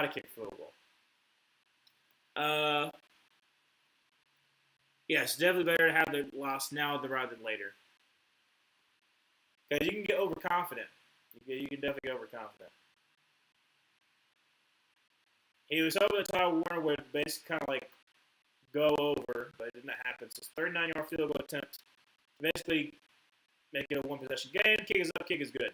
So it is 24-17. So my score is correct, but it's only going in halftime. So 17 seconds left. So probably must be like a knee for the 49ers. They could technically try something, but like I don't know. Eddie Pinheiro is not known for a long field goal kicker. Just being honest, he's not known for being a long field goal kicker. He's accurate. Like I said, there was a point when he became the most accurate kicker in league history. This was after Younghoe Koo had missed some kicks. The man who should not be named from Baltimore was missing some kicks because he was having an awful year. And Eddie Pinheiro, like I said, won us 2 games Bryce's rookie year because, like I said, Bryce got in field goal range, and then we won. I was at the first win by Bryce Young against the Texans, and then we beat the Falcons. I was at 9-6 game, and then what was saying? Shoot, I lost my train of thought. I hate to do that. I lost my train of thought. So we'll sit. Maybe I remember.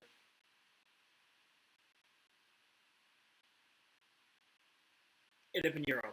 So he's a very accurate kicker. Because imagine you asked me before. He's a very accurate kicker, but he can't hit from long distance. And also, there was a huge thing that happened in the offseason where he had a personal matter, which is not necessarily bad. It's just led to where he was missing from practice, and we desperately needed him. And it became a huge thing where, like, he was just gone. And we never really got a full answer where he was at. It was just like a family thing. But it never really said what exactly that was. And it became like a distraction where a lot of fans were very upset. People were also upset with him because the whole, we lost in 2022 because he missed a 47-yard extra point. I say extra point because that was the game that DJ Moore had that long touchdown catch. They took his helmet off. There technically shouldn't have been a penalty, but it was called a penalty. So Brock Purdy taking a little time and going to throw it down the field. Caught 3 seconds. So technically, if they wanted to, they could try for Eddie Pinheiro to have his career long. But I don't know if they're going to do that for him. Are they just maybe take a? No, they're going to try to. They're going to let him try for that long field goal. But yeah, I'm okay with us getting rid of him because now we got Ryan Fitzgerald, and he's been pretty good for us. We're undrafted rookie. So this is a 64-yard field goal to Eddie Pinheiro. His career long is a 59-yarder.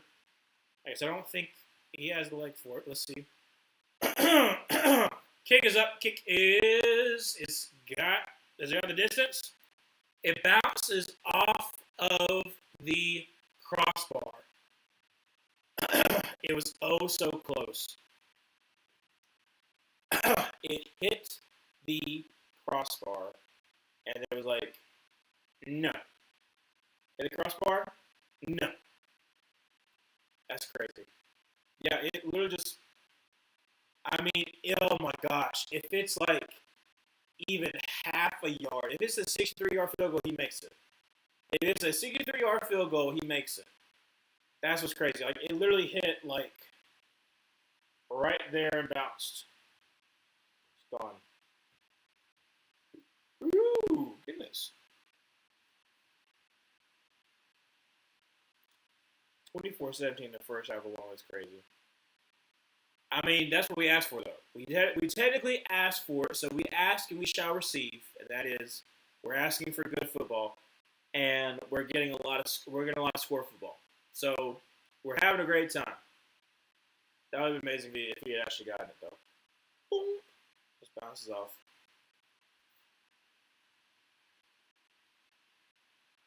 Boom. Like I said, it literally just it's basically there. Anyways, So I was talking about Ed Pinero before. Sorry before then. There was something else I was going to talk about too. More people, more draft things that I was wrong about. Like I said, I don't mind talking about them. Let's see. From this draft cycle, it's too early to tell. Let's see. From the 2023, I could probably talk 2023. Oh, Felix. Felix. What's his name? Uzama Indike. Is that his name? From Kansas State. The edger from Kansas State was picked by the Kansas City Chiefs, the last pick of the first round. I was very high on him. He has not panned out so far. That one's been really bad. That one's really bad. What's another one from that draft class, the first round? I don't know. A lot of those I did hit though. I was big on Nolan Smith. He's been working out really well for the Eagles. Wasn't a big fan of what's his name from Clemson at the Saints. Big old white defensive lineman. Brian Brzee was not a big Brian Brzee fan. He's been so-so for the Saints.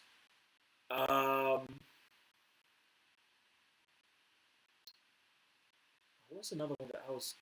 There's somebody else I'm trying to think of that I was really high on. I gotta look through and like remember who was I really high on that I did not hit at all.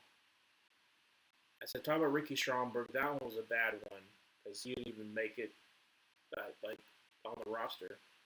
Trying to think from that. Mozzie Smith. Oh my gosh.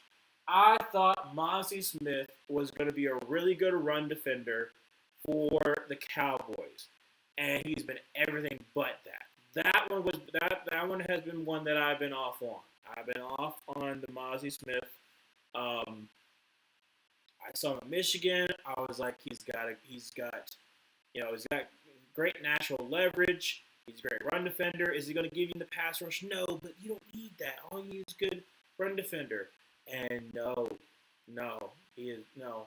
So that one I definitely was wrong on. There's got to be another one that I was wrong on that I could think of. But anyway, so I'll think about this later. I mean, like, so I might make a video about it eventually. I could already talk about some of the season predictions that I've been off on. I was for sure off on the Colts. I think I had them winning only 4 games because I did not believe in their quarterback situation. And Daniel Jones had a pretty good season, so it made me look stupid. Jaguars and technically Bears, I've been off on because it was first year coaches. So I was like, I think I had 7-10 or 8-9 for the Jaguars, and I had 8-9 for the Bears. So I was like, well, like it's going to be tough for the first year. I think they're going to be good in the long run, but I was like, I don't know in the first year. And then both of them have taken the league by storm. I have been very good so far on the Panthers and the Bucks, but for totally different reasons. I thought the Bucks were going to be struggling the first half and then come on strong. It's been total opposite. But like as far as like record prediction, I'm pretty spot on. Falcons kind of off. Saints, I'm definitely off on because I did not see them winning a whole lot of games, and now they're starting to because Tom Strickland's playing really good. Predictions as well. Oh, Ravens. Ravens, I was really off on, but I mean, you don't see them having that many injuries, and that's been crazy for the Ravens. Steelers been good on. Well, no, yes, Steelers been good on. I had them being 10-7. They still have a chance of being 10-7.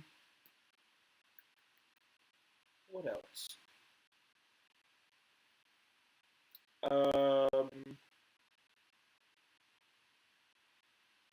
Other AFC North. I had the Bengals going like 8-9. They're not going to go 8-9 probably. Bears, not Bears, but Browns are doing better than I thought.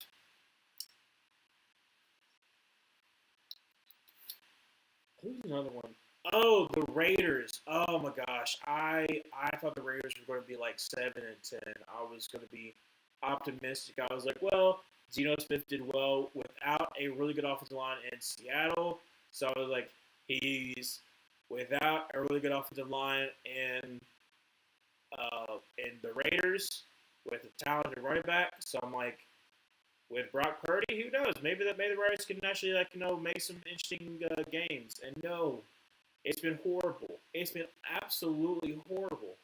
And I feel so bad. I feel so bad for anybody who has to watch those games. For anybody who has to watch those games. It's been awful. Like, Vegas, I don't know where they go. I'm just gonna talk about the Vegas Raiders for a little bit. Like with the Jets, it makes sense. With the Jets, it makes sense. Take best available. You might take QB, but you might take just best available. Try to build up your team so that you can basically put your quarterback in the best situation when you eventually get it. Then you have the Giants. Makes sense. You got your QB for the future right now, or so you hope. And if you're in the top three, like I said, next week we'll determine it because you have Giants versus Raiders. But right now you have the top overall pick. You could trade it down, and you're looking at, okay, well, I've got my quarterback. I could trade this down for whoever wants the quarterback. If I get the first overall pick, I'll be doing pretty good. So you're feeling good, But however, the problem is that like with the Raiders, you have so many problems, and you're not going to be able to finish it in one off season. So I'm very concerned that they're going to take a QB in the first round. And I know there's a lot of people who are saying, well, they should take a QB. No, the Raiders should not take a QB. I know that you are wanting to get rid of Geno Smith. You want to get something better. I understand that. But I am begging you, Raiders, do not do that to a rookie QB. Put them behind that offensive line that is awful, that you can't even really use Ashton Genty that well. Like, obviously, like I said, he had a good season. He had a good game last game. But for the most part, it has not been there. It has not been there. So, like, Raiders, you need a whole lot of stuff. It is not you to go QB1. Exactly, Zoe. They need an offensive line. Desperately. You are DJ Glaze is your right tackle. DJ Glaze. Okay. Now you did make some offensive line picks this upcoming draft. This last draft. They haven't worked out so far, and so maybe they can develop. So that might be what you're hoping for. But if I'm the Raiders, and let's say the Raiders lose to the Giants, which is a huge possibility. The Raiders lose to the Giants. The Raiders still have to lose to the Chiefs in week 18. But if they're the first overall pick, they should trade their first overall pick, try to get as much picks they possibly can to just fill out that roster. Just fill it out. Because you took Genty instead of, which my suggestion was, taking Armand Mimbu. If the Raiders are taking oh my gosh, if the Raiders just taking Armand Mimbu, like their whole offensive line would change dramatically because you would have bookend tackles. Obviously, like Jackson Power Johnson is pretty good on the interior, and all you gotta do is fill out some more interior, which you could possibly do in free agency, or like I said, you could be able to draft this upcoming draft class. But anyways, it's fine. Like, I would have felt a lot better. For the Raiders. But no, you decided to go Ashton Genty, which everyone mocked you to doing, which is fine. But when you take a running back that high, you still need to have a good offensive line because you cannot have holes be made just because a running back is good. That's not how it works. Okay, running back is able to push you forward, is able to make you better, but you cannot. You cannot. What is this? What in the world is this? What is this? It's like a Fountain of Youth thing? What? Beauty? What? Ryan Murphy makes it? I mean, I don't like Ryan Murphy, so I was so confused with what the commercial was. It threw me off. It threw me for a loop. I was like, what am I watching? Youth or something like that? And they're like in a water fountain. Like, it was like this lady that's just like I don't know. Looks like the what's it called? The extremists, the extremes. What's the for Iron Man 3? The people who like burn hot. They have like fire breath. They burn hot. Basically, she looked like that. Like she had the glowing orange coming from her chest. She's in like looks like workout stuff like a yoga outfit, and then she's like trying to drink from the water fountain and going like and I'm like, what are we watching? Like, what is this? Like, I don't know. Nothing. I don't even want to. I'm not gonna watch the show to begin with, but it confused me so much by just showing me like directed by like produced by Ryan Murphy. I don't like Ryan Murphy anyways. I think he's a crappy human being. But like, I don't know why that was the commercial. It told me, I guess, like maybe Fountain of Youth. I don't know. I'm confused. And now I forgot what I was talking about. Oh, Raiders. I was talking about the Raiders. The Raiders need a beautification, which type of beauty, I don't know. Commercials. Some commercials are just, well, trailers are just confusing. I don't know. That went through for a loop. But if the Raiders take Francisco Mendoza, I'm going to be ticked off. Because Mendoza can be good in the NFL. I think he can. I'm not doubting. But he needs to go to a system where he's set up to succeed. Because he's not going to be like a Caleb Williams. He's not going to be like a Cam Ward, where both of them have the escapability to be able to perform when their offensive lines are not where they need to be. Caleb Williams last year, offensive line was not where it needs to be. They improved it, so it's been improved. But even last year, like I said, he got sacked many, many times. Okay, was also the ability to be able to escape the pocket. Cam Ward also not have the best offensive line this year, but he's made plays by being able to escape and do that kind of stuff. Francisco Mendoza is a very good quarterback, but he cannot do what Caleb Williams or Cam Ward or even what Bryce Young can do. C.J. Stroud can do. Like, I think the comparison to Jared Goff is a little short-sighted. I can understand it. I see him being more so like a Jimmy G, which is not bad. Jimmy G was a great starter when he was starting for the 49ers, but he's better suited for like if the Browns take him. That could make sense. He's better for a Stefanski kind of role. Sean McVay, Kyle Shanahan-esque like kind of role where like they get the like a facilitator kind of role. Not bad, but obviously, like I said, his ceiling is not as high as other players. Like I said, I'm not trying to dog Francisco Mendoza because every time I say it, people try to say, "Oh, you hate Francisco Mendoza." No, I don't hate him. I'm just being honest. I think he's going to be a good QB in the league, depending on where he goes. It's not that hard. It's one thing. Let's see. DJ Glaze and nothing else is a fantastic name. Yes, it is. DJ Glaze for sure. Mendoza deserve better than the Raiders. Exactly. Now, is the Browns a better option? No, but like I said, you can't really pick and choose, unfortunately. Now, where Mendoza really should go, it would be amazing if he went to, is if the Rams were able to trade him and get him, because that would be nice. Be able to sit him behind Stafford for like a year, get him to learn the system, get him more comfortable, kind of work on some of the technique issues that Mendoza does have. Especially like, I want to see Mendoza improve like running under center. There's a lot of RPO kind of stuff with the Indiana offense, which was not bad, but it is a change of pace in the NFL. Especially with how things are kind of done, like timing wise. So, first down 10, a nice catch by George Kittle to the 49-yard line. Under center, going to be a handoff to Chris McCaffrey, who's going to try in the middle of the field, gets maybe a yard. Second down 9. Ryan, and Buddy Powell, you're asking the Raiders to be competent. I'm sorry, Emmanuel. I'm trying to look, Emmanuel. I hope the best for everybody, every single team that comes around the league. But sometimes you wish it would not be granted, but you can still hope and you can dream. And that's a nice tackle there by Kenny Moore. It's going to be 3rd down and 9. I'm just I'm just hopeful there, Manuel. I'm hopeful for every single team can eventually feel the way that I feel right now. The teams have been bad. That's been hitting the 2-15. That's been hitting the we can only get 5 wins kind of pack that the Panthers been doing. There's a better way out there, but you gotta build it up the right way.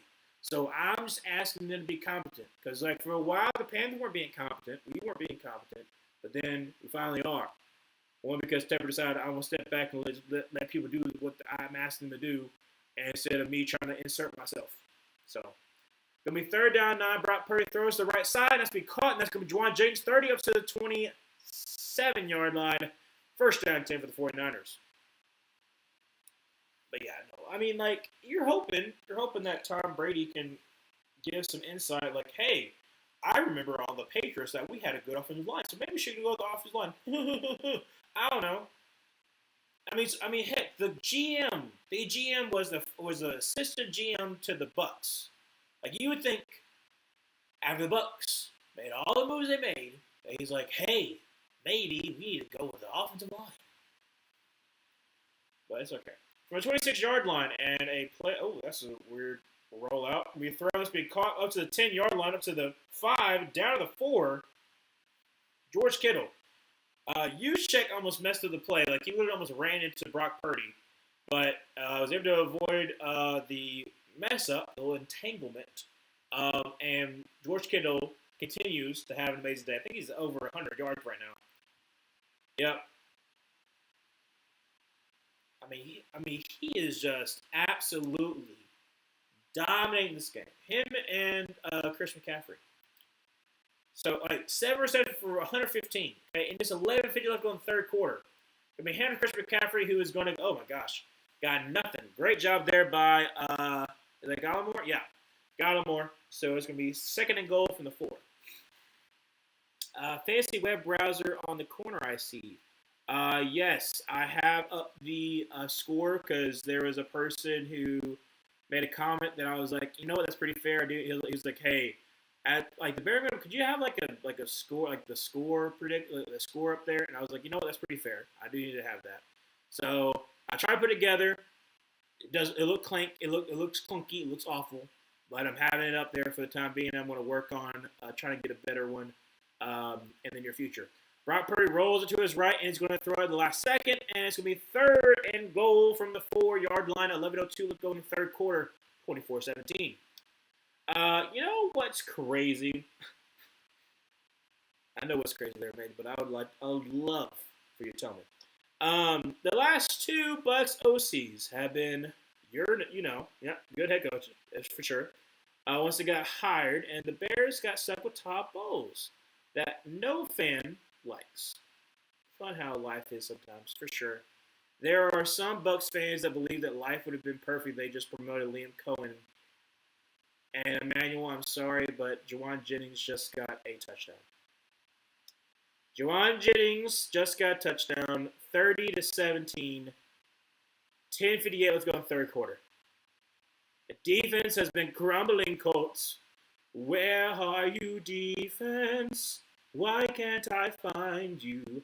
Oh, little Grinch action there. I've seen some Grinch costumes. But yeah, your defense is crumbling, bud. It's a great throw by Brock Purdy. I mean, like, there's no way the defense are like, if we had just promoted Liam Cohen, we would have been amazing. And it's like, well, you never know.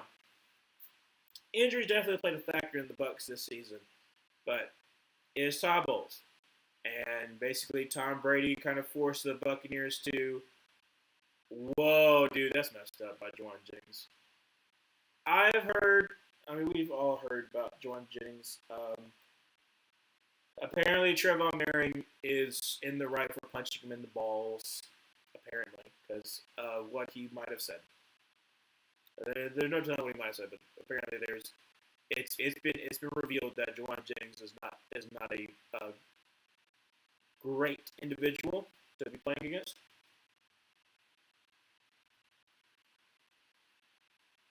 Ooh, nice. Pity for me, still up 16, but I'm sorry to worry. Yeah, you don't need Chris McCaffrey to keep on. if you can have Juwan Jennings be gone, not gone, but just like just kind of like tip it down, tap it down, then you might be good. Because Chris McCaffrey getting 16 and a half is still manageable, but it's not. It's not like very very probable, but it is possible. Um, oh, put in Brian Robinson Jr. Load manage CMC exactly. I mean, you're looking for the playoffs, man. Give it to Brian Robinson. Let him get a touchdown. Next time you get in the red zone, just give it to Brian Robinson. Feed the man. Let him feed. Let us. If you're gonna let Philip Rivers, just feed his sweet baby boy, Josh Downs, in front of his family, we should let Brian Robinson in front of his family's probably there, more than likely. Just feed the man. Let him be able to perform in front of his family. Because otherwise, what are we doing here? If we're not basing our game plan based upon if our families can enjoy the fact that, hey, we scored a touchdown, then what are we doing this for? We do it for the fans. We also do it for the family. Shout out. Do it for the family. Anyways, the show on the College Football National Championship will be on Monday, January 19th. It should be amazing. I'll be streaming. Oh, see that? Yeah, I'll be streaming that. Because I'll be MLK weekend. Yeah, that'll be the final. Oh gosh, that'll be the final Monday that I'll be streaming, and then Mondays we're back to trivia night with the boys and also the girls. So Luke has been constantly being like, "We need you back at trivia." I know I'm your good luck charm at trivia, but I'm streaming. I've been streaming. I've been enjoying streaming.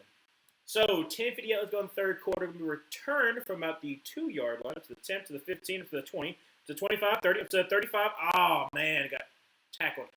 35-yard on this Owen. I don't know who Owen is.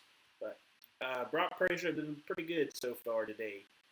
And then Philip Rivers throwing a lot of floaters, but it's been working. So hopefully they can score a touchdown here and pull back within 7. Hopefully. That's what we're hoping for. All right, so from the 35-yard line,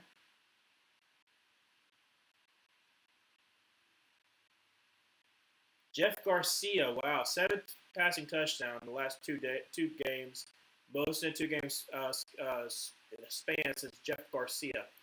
Going to be a handoff, Jonathan Taylor, who is going to get nothing. 2nd down 10. What did Jennings say? So there hasn't really been said that what Jennings has said exactly, but so on Monday Night Football, Panthers versus 49ers, Trayvon Merring got suspended after the game. Why in the world Trayvon Merring do that? And in the very next game, I believe it was the 49ers versus the Browns, because Shelby Harris thinks on the Browns. Shelby Harris said, I want it to be known that Juwan Jennings is a hoe. That's what he said. He's like, Juwan Jennings is a hoe, and he said things that you should never say to another man, and I understand now why he got punched in the balls. He didn't say balls, he said dick. But, so, I don't know what he said in that game, but apparently he has a history of saying things that he should not say to another player, and then he'll go behind his offensive line to be able to get protection. Now, I have not played, obviously, at a professional level or even college level. I've only played in high school. And I can tell you, there are some players that will say some obscene things to try to get under your skin. Either say it under your skin or just say straight out-of-pocket stuff. So would not surprise me what he could possibly say. From the 49-yard line, 2nd down 9, Philip Rivers throws across the middle to be caught, and that's going to be Michael Pittman up to the 35-yard line. They say incomplete, but technically Alex Pierce catches it, recovers it, so don't know. More likely 1st down 10. Like I said, I had a player when I played against who said that he was going to hang me from the uprights. So that, like I said, that's commonplace, unfortunately, especially either in scrums or, like I said, just like before play has started. So, like, yeah, like I said, there is some heinous stuff that will be said. A challenge flag is thrown by Kyle Shanahan. I don't think he's going to get this challenge. They're saying if it's going to be a completed pass. I think it is. Like I said, Michael Penix has it. Makes some football moves. It doesn't really move until, like I said, his forearm hits the ground. So it should be a completed catch.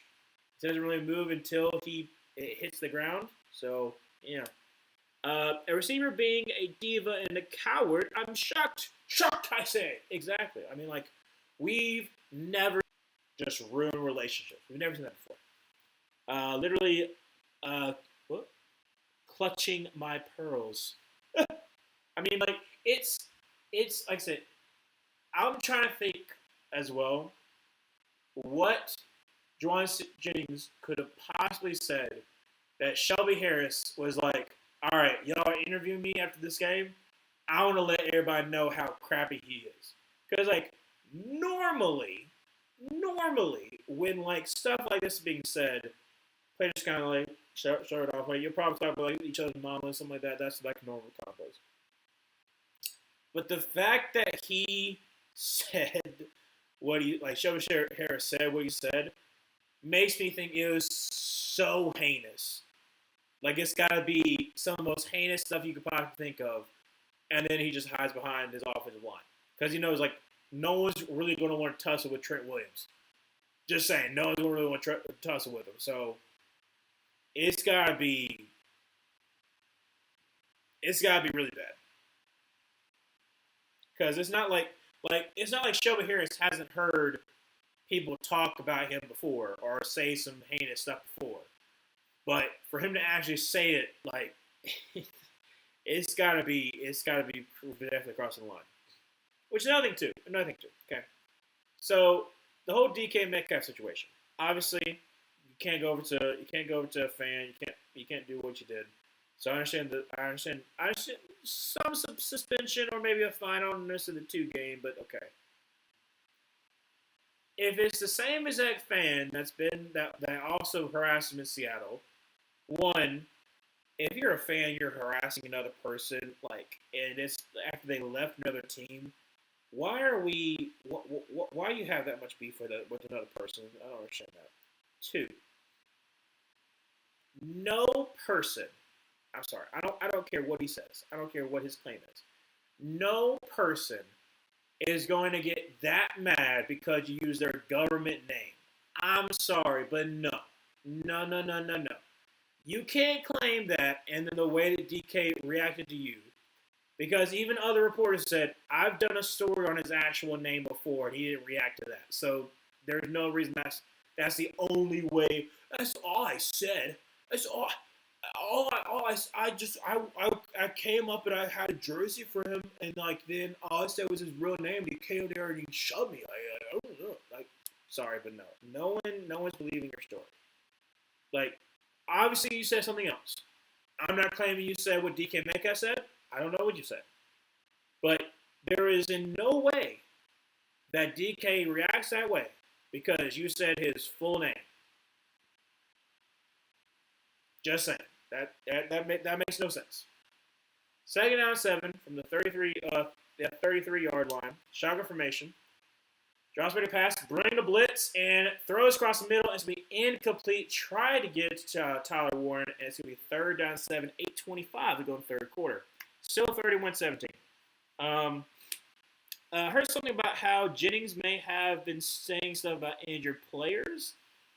Possible. I haven't heard what he thinks. I don't know what he might have said, but if he's also being disrespectful, that makes sense of why. Like I said, that's been some heinous stuff too. Like there's a level of respect you have to have in the NFL because like you never know when you're going to be playing with a certain person. Like I said, people just change teams, so I don't know. It had to be awful. Philip Rivers throws, be incomplete. Try to get a Josh Downs, and it's going to be 4th and 7. Upton Stout on the coverage. 8:21 to go in the third quarter, down by 14, and looks like they're going to kick a field goal here. Don't necessarily agree with that, but I'm okay with it. I wouldn't be surprised if the fan did a Mason reindeer to Myles Garrett. That is technically what DK Metcalf is claiming. Oh yeah, he grabbed him. How do you not call that? Oh well. Anyways. All right, so 51-yard field goal attempt. Blake Groupie, the former Saint. Kick is up, and kick is. Does it have the distance? Yes, it does. So 31-20. 8:16 left to go in the third quarter. So we're still playing time left, but it's an 11-point game. Yeah, there's a possibility. Like I said, what DK claims is that the guy called him the N-word and called his mother the C-word. That's what his claims. Or that's what I remember that he told Ocho Cinco that Ocho Cinco said in the nightcap. So, like I said, I can understand obviously being upset after someone says that to you. At the same time, I understand where the NFL comes from, where they have to be like, we gotta be able to, like, you can't be doing that, so we gotta punish you. However, shout out to Cam. Cam on First Take had a really good point. The NFL also has to have stuff in place to be able to stop this from happening. Like, how is there no, like, security that sees DK come over to the fan and not try to get over there close by? Or they see a fan going down like that and they don't have anybody close by to make sure nothing happens. That's also a fair assessment, like that Cam brought up a First Take that I'll give him credit for. It's a pretty good assessment. Like, we've seen it over the last couple of years where fan interaction with players can get heated. I mean, there's the just like in week 1, it was the Ravens and it was the Bills where the fan like I don't know, I can't remember if he hit, like pushed Lamar or something like that, but like they were celebrating he did that, and it's like I can understand Lamar pushing him back and Lamar didn't get in trouble and that the fan got but like at the same time, like, you understand that yes, fan means fanatic. So there are some fans that are take that to heart and they're like they will do anything for their team, even what's the word we'll use? Steeping down? Not steeping down. Steeping down is what the word I'm looking for. Their morals will be called into question. Like, there are some fans that are like that. My problem is very simply this.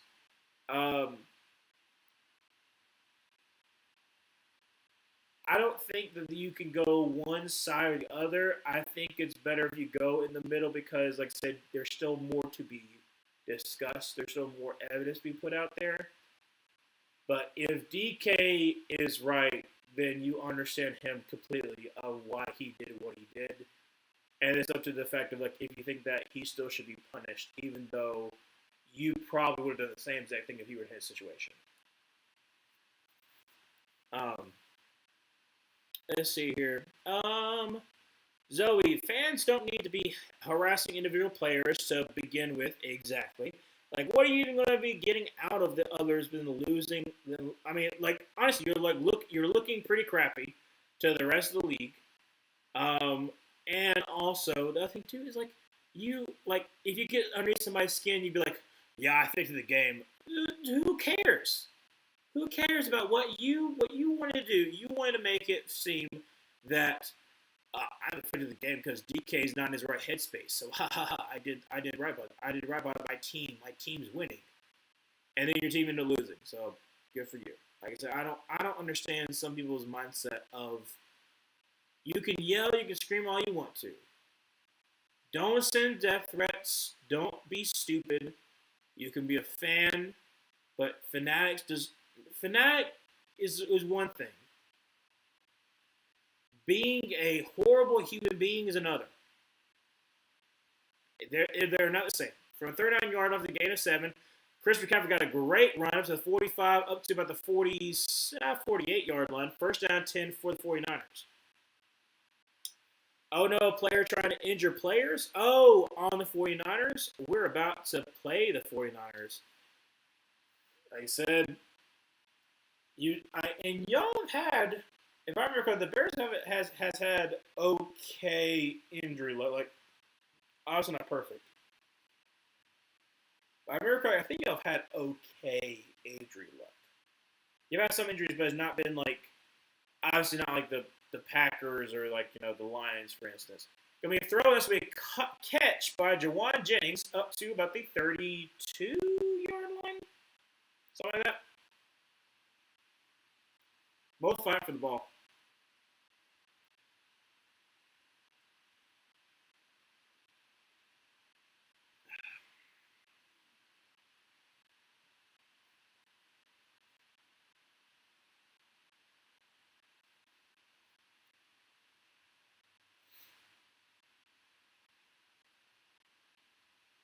Jawan Jennings has 3 receptions for 43 yards and that touchdown.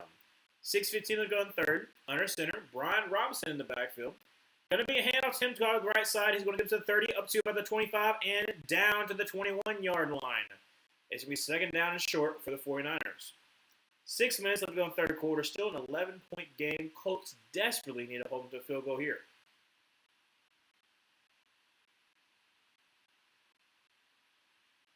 Why are they showing Troy Aikman and I don't have the announcement on. I'm assuming it's like a milestone in Monday Night Football for Joe Buck and Troy Aikman, I guess. I have no idea. This is their 100th Monday Night Football game. I don't know. Going to be a handoff to Brian Robinson, who is going to get maybe a yard. It's first down 10. Oh, gosh. Push and shoving after the whistle, and Brian Robinson's like, hey, why did I not get the flag for just throwing me down? I don't know. So against the yard, second down 9, 5:20 left to go in the third quarter. Zoe, you can be a passionate fan without being a Chiefs. Yes, you definitely can. You definitely can. Gosh, I watched that documentary about like 4 or 5 months ago. The fact that he still so many people trying to help him out even after the fact is crazy. Brock Purdy drops back the pass and is going to throw to the right side, and I guess he's off on his throw. I don't know. I guess trying to throw to Chris McCaffrey. I don't know. Third down 9. Yeah, it's wild. It's wild for sure. Yeah, the punter is practicing because they haven't punted yet. So, fans wishing injuries. That's all I saw from Packers fans leading up to the game with them. Yeah, we had major injuries throughout the year with us only now getting guys back. That's right. So you had Joan Johnson out. He came back. You had another person in the secondary that went out that came back too. So, I was wrong about that. My bad, Dobie. Off his back foot throws, and that's to be caught by Kendrick Bourne. Only got about 2 yards. Be fourth down. Colts do hold him here, and they hold him to basically having to attempt the field goal. Yes, Zoe. Okay, so on Amazon Prime, if you have Amazon Prime, there's a documentary about Chiefsaholic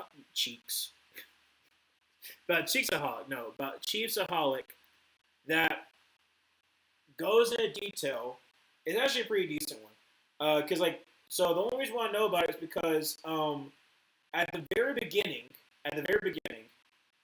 Tom Grossi is in the Chiefsaholic documentary talking about the Chiefsaholic situation. Because in the very beginning, the documentary takes a turn. In the very beginning, they're trying to show like the human side of Chiefsaholic. But near the end of the documentary, this is when Chiefsaholic goes on the run. And so instead of showing like the Chiefsaholic, like, no, we're gonna try to catch this douchebag because he's trying to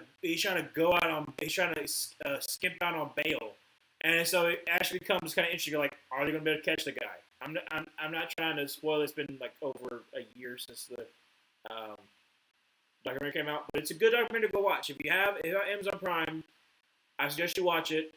Um, it's very entertaining, and you get more context for the robberies and why he is the way that he is, and also why he doesn't think what he did was wrong because of how certain people in the documentary who are definitely fanatics and the fanatics of Cheesaholic, and it becomes almost like a he's one of us, he's special. I love Cheesaholics. It's like, holy crap, you have a lot of issues, lady. Like trying to I'm not trying to be like that to that lady, but there's a lady in the documentary that you will see. She obviously has some issues. She would be called Mrs. Clinky. If any of your family members have ever given nicknames to who you've dated before, which my family members have done that too. I had a Miss Clingy, one of my girlfriends. Um, uh, some of them are creative, some of them have not been creative. From mainly from my sister as well. But this lady in the documentary who realized she was a holic would be called Miss Clingy because holy crap, she just is. It's bad. It's bad. It's really bad. It's really bad. Anyways, do not have Amazon Prime. Well, maybe it might be on YouTube. It might be on YouTube. I have no idea. But like I said, it was on Amazon Prime. We have been without our starting corner and number one corner all year, and at that one point, we've been missing all of our linebackers. True, because you had Noah Sewell, Edwards. Who else was a linebacker? Was Jack Sanborn your linebacker? Or he went back to this. No, wait. Yes. No. Can't remember. But yes, I'm sorry, Bill, but I forgot about all the injuries that the Bears have had. I don't know why I forgot about the Jalen Johnson one because that was a huge one too. We talked about too. So it is a 34-20 game. I forgot to even mention the field goal was good. I don't remember if I did or not. But Colts, you have a whole another fourth quarter. It is 4:02 left to go in the third. All you gotta do is drive down the field, score a touchdown, make it a one-possession game, and then you're good. Because hopefully your defense can finally come together, and make it work. Excuse me for that burp. And the next commercial break, Zoe, I'll look it up and see if it's on anything else. Maybe it's on something else. All right, from the 35-yard line, shotgun formation, going to be a draw play to Jonathan Taylor. Makes a couple men miss, but is only going to get about 2 yards there, second down 8. Ooh, excuse me, goodness gracious. I have no respect for fans who wish injuries on players. Exactly. Like I said, that's not good for the game. Like, I'm sorry, but if I'm the Panthers, and if like in week 18, more than likely it's still gonna be for the division. If like in the second quarter Baker Mayfield gets hurt, I'm not gonna be happy that Baker Mayfield get hurt because then then Buccaneers fans be like, well, we would have won if we have Baker Mayfield at QB. Like it cheapens the win. Like who wants to have a cheapened win because a person got hurt? I'm just saying, like I wouldn't want to have that. So yeah, I don't know. Also, question: why in the world is the Rams at Atlanta still Monday Night Football game? I'm not like I said, Emmanuel. I'll still be streaming it, so you'll be able to see your Falcons one more time. But I don't understand why it's still the Monday Night Football game when there's other games that have way more stakes. Third down 2. Going to send number 26 in motion. Drops back a pass. Going to throw it to him off a little screen and a scheme of swing pass. Gains 4 yards, and it's going to be first down 10 for the Colts. 2:30 left to go in the third quarter. Parker, will Ole Miss football beat Georgia?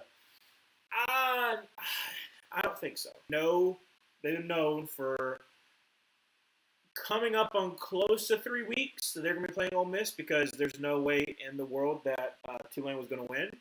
So with Kirby Smart preparing for over 3 weeks with Glenn Schumann, no. Drops back to pass, checks it down, and that's going to be a gain of 8. Second down 2 up to the 45-yard line of the 49ers, and the Colts are moving. Please end in a touchdown. But, yeah, I don't think Ole Miss does because Georgia's well more rested. Obviously, like I said they did play. That was with Lane Kiffin as the head coach. So it does make a difference. 2, well, that's what that was 2. 3, you also have the fact, like I just said, that Kirby Smart has had a lot of time to discuss how he wants to attack this team. And that is one of the biggest things that Kirby Smart and Glenn Schumann scare the mess out of me is because they are excellent strategists. So yeah, I don't think so. I don't think so. Maybe, but I think Georgia makes through. All right, so a 49ers defender was down, so what took him so long? So it'll be second down 2 when we come back. Not really come back, about to be back. Exactly, Ryan. Also, I enjoy watching good players play well, whether they're on my team or not. Exactly. Like I said, you can respect. Like I said, I can respect Matt Ryan, even though I didn't like him. I can still respect him. I didn't want him to get hurt. Same thing for Julio Jones. Julio Jones made on several occasions made the Panthers look absolutely horrible, but I can still respect him and not want him to be injured. I'm just talking about back in the day. Emmanuel. Hey, beats me. Why are we still playing Monday Night Football? I'm predicting we win, though, because we play in the throwbacks and we don't lose in the throwbacks.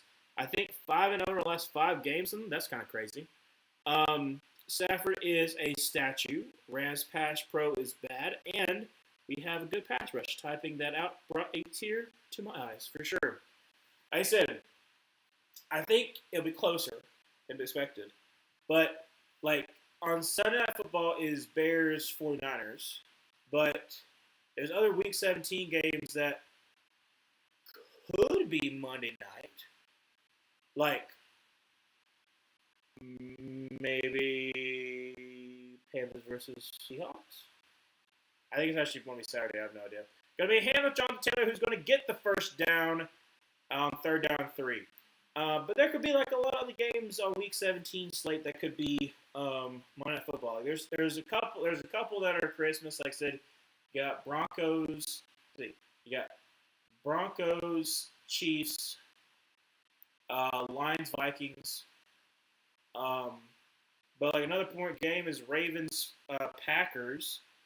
Obviously, that one's probably not going to be Sunday Night Football. But like that, the midday slate. There's actually some other Week 17 games I'm trying to think of. Oh, Eagles versus Bills. That's a huge game. Going to be a handoff. Jonathan Taylor, who's going to try the middle field, actually is going to lose. Well, actually gains like a yard, maybe. Second down 9, end of third quarter, still 34-20.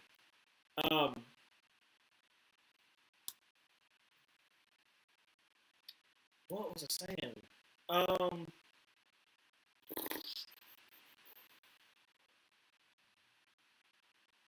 I hate all this much train of thought. I hate it. I hate it. I hate it for sure.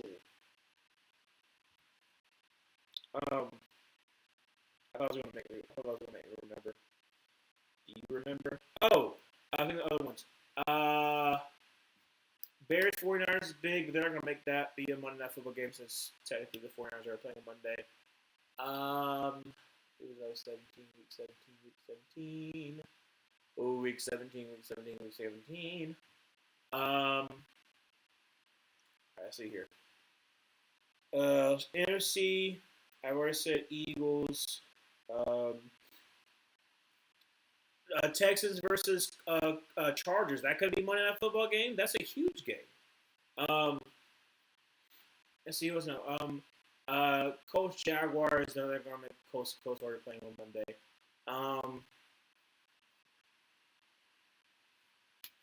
What's the other one?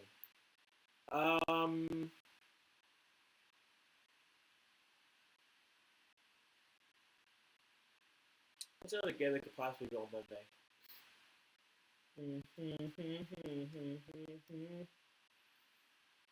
We could have a tank bowl Monday Night Football game. Have Giants versus Raiders on Monday Night Football.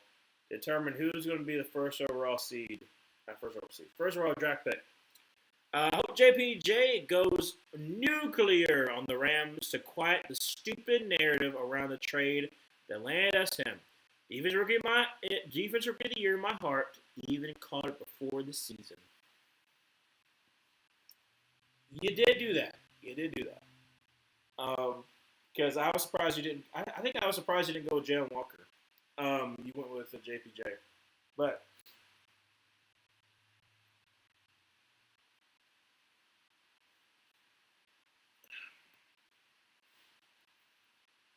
offensive rookie of the year is easier. I think it's gonna be Ted McMillan. I'll be very surprised if Ted doesn't win it because there's not been like a QB that's really like stood out. If Shuck had started the beginning of the year, then maybe. But since he hasn't, I don't think that Shuck has a chance. But I think he's like second in voting. Games are going to be a little bit harder. Going to send Josh Downs and motion up to the right. Shotgun formation, run back to his left. Philip Rivers, second down 9, drops back a pass, bringing a blitz, throws, and it's going to be caught by Ty Warren up to about the 21-yard line. First down 10 for the Colts. And their drive continues. And Philip Rivers is pulling his socks. The Panthers Seahawks game could be super interesting, and I agree, Emmanuel. I think the Falcons will give the Rams a harder time than people might expect. I knew Walker wouldn't get the sacks or pass rush snaps to compete for Rookie of the Year. That makes sense. That does track. Parker, will Miami football beat Ohio State? Think about that for a second. First down, Tim. Rivers throws back to Warren, gets up to the 15-yard line, gaining 8 yards, second down 2. Miami's defensive line can get after Ohio State, making it very difficult for Julian Sand. Their pass rush is pretty relentless, so it'll be interesting to see how Julian Sand does against that pressure that he hasn't really experienced yet.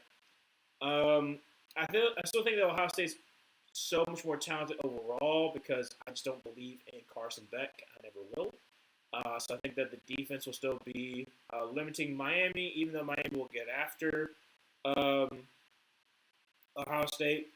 It being, like I said, Ohio State also having rested up, getting people back.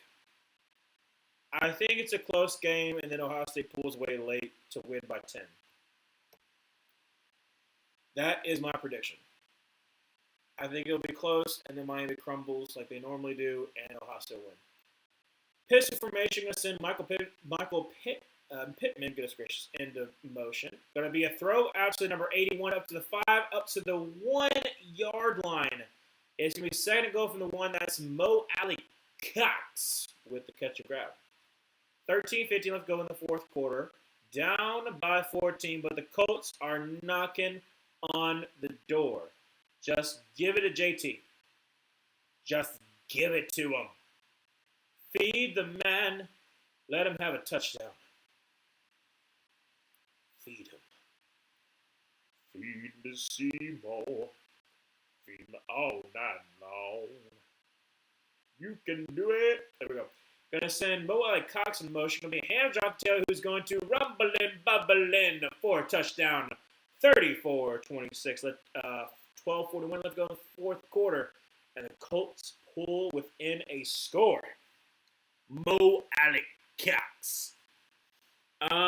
Thank you, Zoe. That means a lot. Sadly, we can only surpass people's expectations in a positive manner when it's a meaningless game. True. Now that's a pro football's name I haven't seen, if I've ever seen one. Yes, Mo Alley Cox. That's what it is. Oregon will beat Texas Tech. See, I am of the belief that though Oregon's a good team, I do think Oregon's a good team, they are facing, I will say this, Texas Tech, front seven is amazing. Now, their secondary is not up to par. But if you're Oregon, you're going to have to rely on Dante Moore a whole lot. Because because I don't think you're going to be able to run the ball. And I think that the Texas Tech is going to get after you. So I want to go with Texas Tech. I really do. I really want to go with Texas Tech. I'm probably going with Oregon. I think before I've been flip flopping on it a little bit. I think it's gonna be a close game. I think like a field goal thing. Texas Tech not playing it a little bit, I think is going to make them be a little bit more rusty on offense. That Oregon's not going to have a problem of because they had like a little warm up game against JMU. So I'm going with Oregon. But like I said, I think it's going to be a very close game. Very close game. Zoe, I saw a dude in a Miami hoodie in the wild on Saturday. So I'm not expecting all the way out here. Well, Miami does travel, that's for sure. Also, it makes sense because Miami's one of those brands, it's like Notre Dame too, that you got like people everywhere that root for the team. So you'll probably like see it places. Like Auburn doesn't, unfortunately. Though you will see it from time to like an awkward place because I'm like, what? Why is there? I see Auburn hat. That's weird. But yeah, Miami makes sense a little bit, I guess. Especially if like that person grew up in like the '80s or like like late '90s, early 2000s, because like Miami was good. So yeah, I never seen one before. Oh, okay. So it's just like wow, look over there. There's some Miami hoodie right here. See those ones. Wow, that was awful. That was a terrible one. My bad. I should have stopped.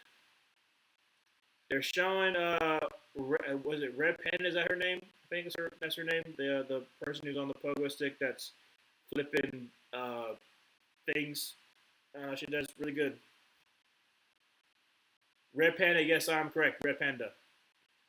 Panda. Right there with Ha Clinton Dix. Oh yeah, dude.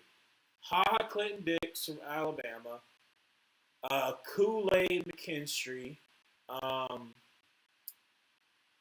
What's another one too? That's another all-time name. Oh gosh. Why did you let that one go out of bounds? I don't know. A return up to the 30-yard line, and that's where the 49ers are going to start. 12:35 will go in the fourth quarter. Shoot. Booby Whitlow's another one too. That was, but that's not his real name though. Like Clinton Dix is his real name. Kool-Aid McKinstry's not his real name though. Molly Cox is his real name. What's his real name? Shoot. God, I can't think of anything. It's all right. Will Alabama football beat Indiana? I think Alabama had a better shot than Oklahoma, but I do think Indiana does pull it out, unfortunately.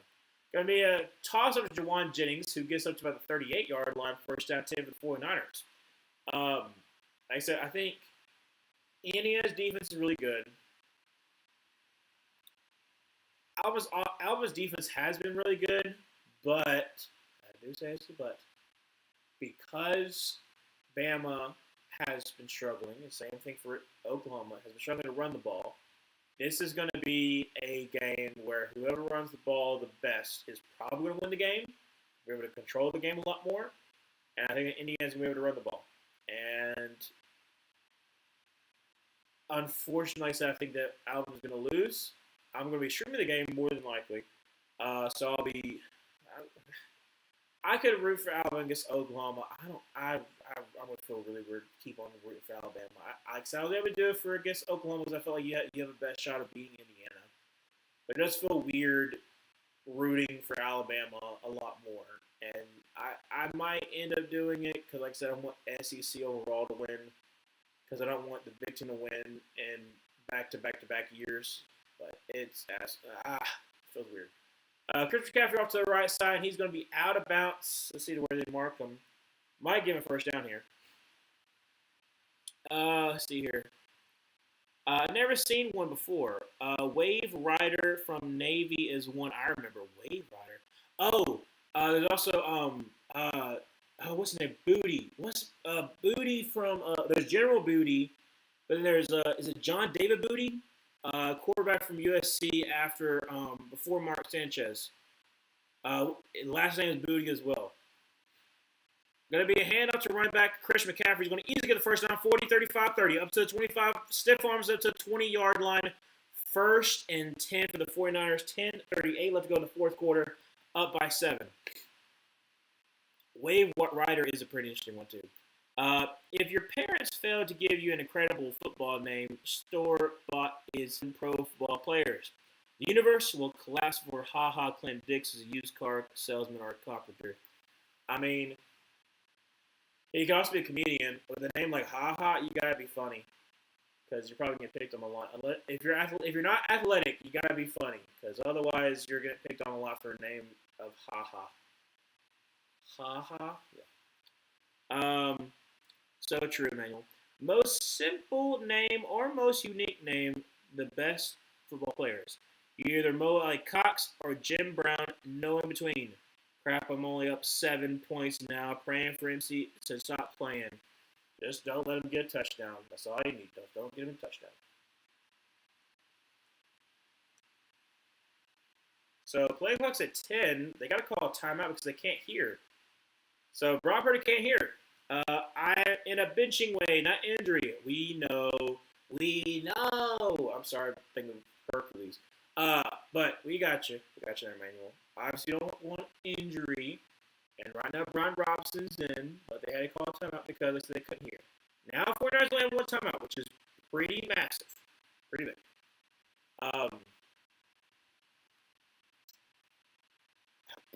I hate when I lose my train of thought.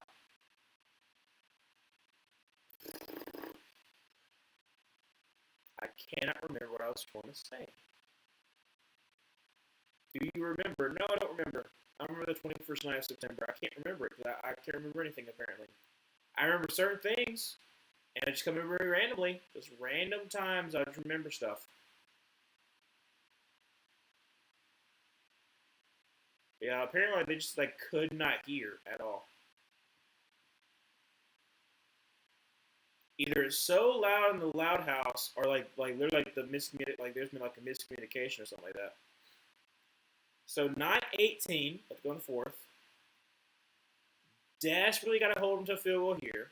Second down 9. Brock Purdy shotgun formation with Brian Robinson to his left. Drops back a pass. Gets some pressure. Throws to the left side. And it's going to be broken up by Pratt. Jermaine Pratt, the former Bengal. Third down 9. 9-14. Let's go in the fourth quarter. Still 34-27. Golly. And Chris McCaffrey's coming back in because Chris McCaffrey's like, I'm that dude. You're like, give me the ball. And look at Philip Rivers just as mad as all get up. He's like, I'm sitting here 40-something years old and put up 27 points, not even close to win this game. He's got a Harrison Ford-esque impression. Empty set for Brock Purdy. Going to drop back to pass, getting some pressure, and it's going to be throw across the middle. Jawan Jennings to the 8-yard line. First and goal. Ripsy. 9 minutes left to go in the fourth quarter. It is first and goal at the 8-yard line because Jawan Jennings just cooked. Who was that? Number 35. That's who's that? Edwards. Not quite sure. There's a lot of Edwards. Edward Cullen. That's a guy I've never seen. Twilight. Under center, going to send Jawan Jennings into motion over to the right. Going to be a toss to Chris McCaffrey, who is going to be bouncing out. Is going to lose 2 yards. Second to go from the 10. And a Colts player is down. He's hurt. That's not great. That's not good. Oh, now I have that song stuck in my head, Ryan. Which one? Which song did I sing? I'm sorry. Which one did I do? I forgot to mention congratulations on the big divisional win for you, Will Ryan. Thank you so much, Adobe. Thank you so much, and congratulations on the Bears. Like I said, I've extended the olive branch to the Bears because we, as Panthers fans, shall try to beat the Seahawks, so you'll have a chance of getting the first overall seed. Brock Purdy drops back to pass, second and goal. He's got all the time in the world. He's going to scramble. And is going to roll up to his right. Is going to throw, and that's going to be, I think only got 1 foot down. Yeah. Only got 1 foot down for Tongs. As we third and goal from the 9. September. Oh, Earth, Wind, and Fire. Oh, yes. Sorry. Did not mean to do that. My bad. Wait. That. Did it survive? Maybe. That might be a touchdown. September, Earth, Wind, and Fire. Yes. Luckily, I like it. I do remember the 21st night of September. And so third and goal, drop back a pass, so he didn't review it, and Brock Purdy throws for the end zone. Christian McCaffrey touchdown. I'm very sorry, Emmanuel. I'm very sorry that Christian McCaffrey just ended your fantasy week. Christian McCaffrey ended your fantasy week. Personally, I don't care if we do get the first round bye. I'm just glad we're back in the playoffs. Yep. I know you hate CMC. He's no longer a Panthers, but he can still hurt you in other ways. Eddie Pinheiro kick is up, kick is good. So 7:37 left to go in the game. It is still a 14-point game. So is there a chance Colts could win? Sure. Is it probable with this awful defense they're displaying? No. And also, this is Brock Purdy's fifth touchdown pass. So this is his career high. So, he's doing pretty good. He's doing pretty good.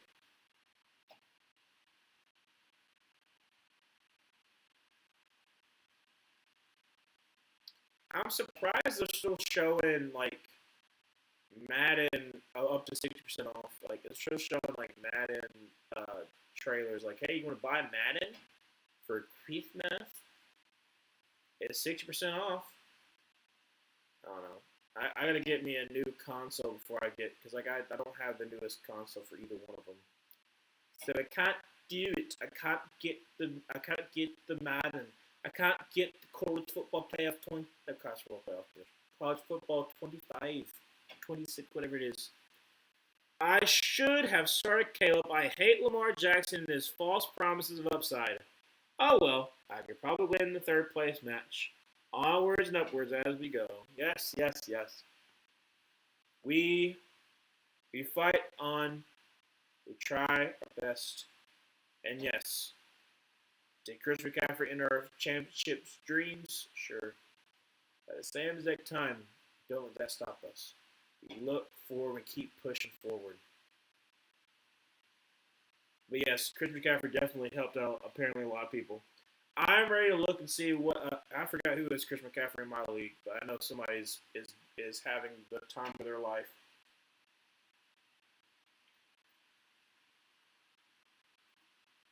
Ooh.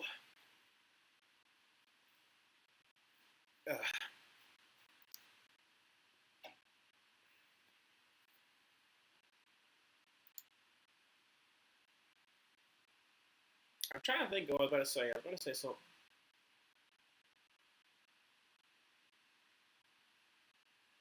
It feels weird that football is almost over.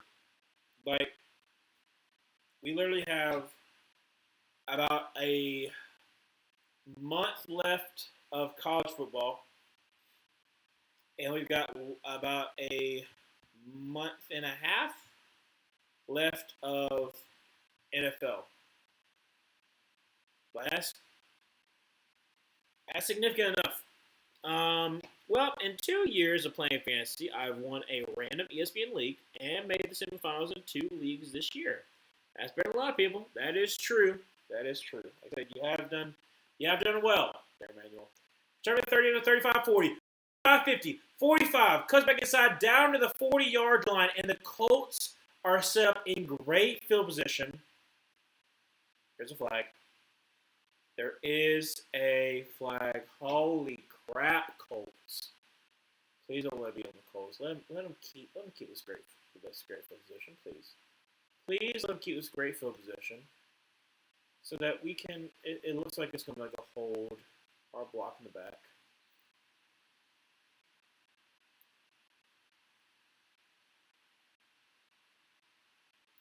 Holding on the receiving team and also like a block in the back, I think. So it was once a great return. It is ruined. Yep, number 50 for sure was holding. That's a for sure hold.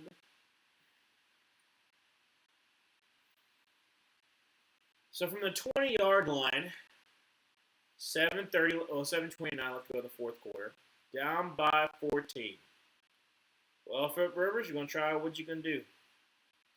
Shotgun formation, run back to his left, drops back a pass, and is going to fumble the ball. Going to be recovered by the Colts, looks like. Yeah, it looks like the Colts. 7-18, 7-17, 7-16, and that is none other than Alfred Collins. So both rookie defensive tackles getting in. I mean, Alfred Collins just threw Tucker. Just threw him. I mean, Alfred Collins is a huge dude, so I'm not gonna lie. It's that would be like the Tuck rule, but I guess not. So 2nd and 25 from the 5-yard line, because this is how this game's ending. Drops back a pass. Philip Rivers takes a deep shot, and it's going to be popped up in the air. Incomplete. Great job there by Winters. By D. Winters. 6:35. No, 6:37. Let's go to the third quarter.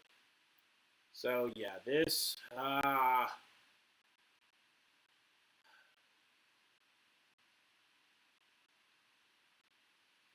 Ridiculous, man. Ridiculous what this is. So, 3rd and 25.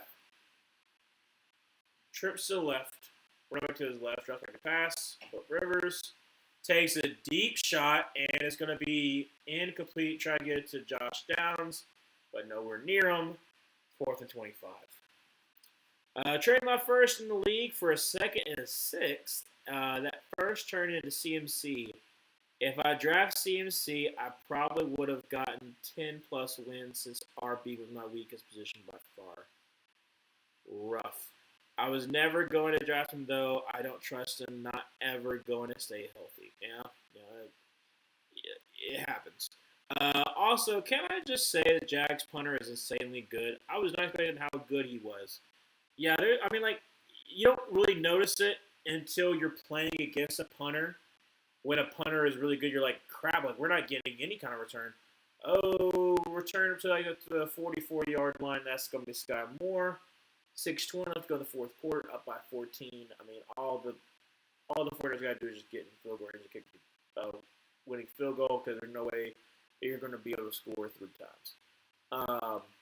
Anyways, but yeah, no, you don't realize how good a punter is until you go up against them and like they're pinning you deep and there's nothing you can possibly do. Like that's like punters unsung. Like Sam Martin has been pretty good for the Panthers so far. And so you obviously realize how good yours is. Bama versus Oklahoma, there was a lot of bad punts that game. Oh my! I mean, it was like consistently. It was consistently like 20-yard punts, which is crazy. The 49ers will be the Bears' biggest threat yet this season. Exactly. Like the 49ers, your linebackers trying to cover Chris McCaffrey is going to be huge. It's going to be huge. And so, like I said, that you got to be able to run the ball, and I think you'll be able to. But this is also a defense led by Robert Saleh, so it will be interesting. It will definitely be interesting. Yeah. 49ers, like I said, Bears, you pretty much have everything in front of you. You just got to deliver. That's all you got to do. Just got to deliver.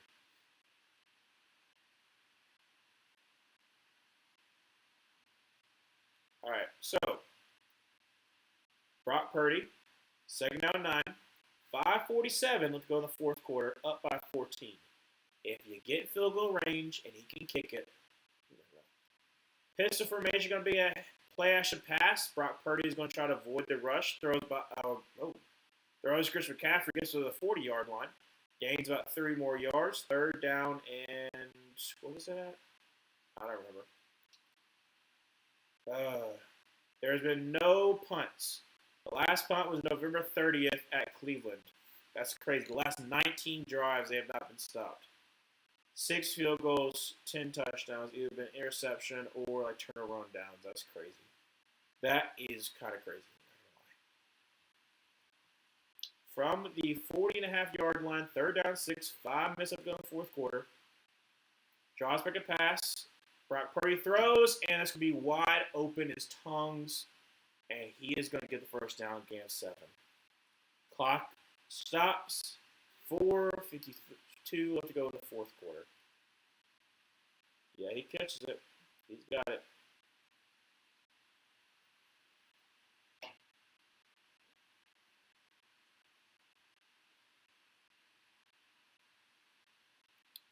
Because you got went out of bounds, the clock does stop, but they're probably going to run the ball here. Colts got to call timeouts, and then the Colts got to hope and pray that they can miss this field goal. Going to be Chris McCaffrey gains about 2, not 2. He loses about 2. 4:47 go in the fourth quarter. I'm going to Colts. I think that will be quite the game. I'm rooting for your Bears, Dopey. Exactly. So the Bears, I want you to have a chance of being the first seed. So it goes through Chicago because that would be nice. Secondly, I want the NFC West team to be going against the Packers. Like, I think that the better matchup would not be going against the Packers again because, like I said, the Packers and y'all play against each other all the time, so you know each other. It's better for you to go against somebody else, also getting some rest. So I would prefer you get the first overall pick and then the NFC West to be playing the Packers. Play action pass, throws across the middle, and picked up to the 20, up to the 25, up to the 30-yard line, and that is going to be the Colts still have a chance. 49ers, what are you doing? What are you doing? It's not Brock Purdy did kind of throw a little bit high to Kendrick Bourne. But all you got to do is just run the ball and kick a field goal. You're not trying to reinvent the wheel. Like, literally, I don't understand what you're doing. The play action pass, throws a little bit high, try to get over the linebacker, Zaire Franklin, but like, what? What are you doing? So from the 29-yard line, shotgun formation, they still got a chance. Cole Strasburg to pass. Philip Rivers throws to Michael Pittman, who is going to get very close, but we had a 9-yard gain, second down to 1. I mean, Rivers still has a chance, and I don't know if I think Rivers is going to try to win this one. Like I said, I think he's shown he's ticked off. Second and 1. 4:15. Let's go in the fourth. Drops back to pass. Throws on the right side, and that's going to be caught up to the 40, up to the 35-yard line, down to the 30, 29-yard line. That's going to be Alex Pierce. Clock continues to run. 4 minutes left to go in the fourth quarter. Down by 14. Colts are in good position.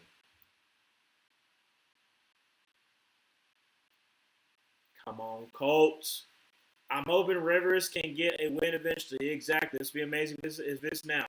Shotgun formation. Going to have Jonathan Taylor to his right. Clock continues to run. 3:40. Rivers drops back to pass. Throws. That's going to be picked off. Winners. And that's going to be pick 6. That's going to be pick 6.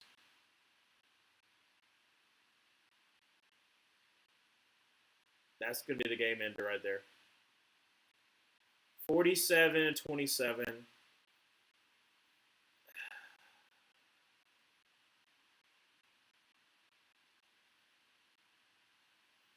and you can see the Colts fans about to leave stand. Yep. Yep.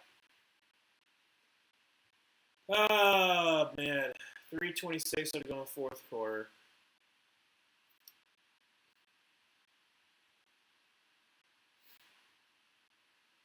Trying to get a Tyler Warren.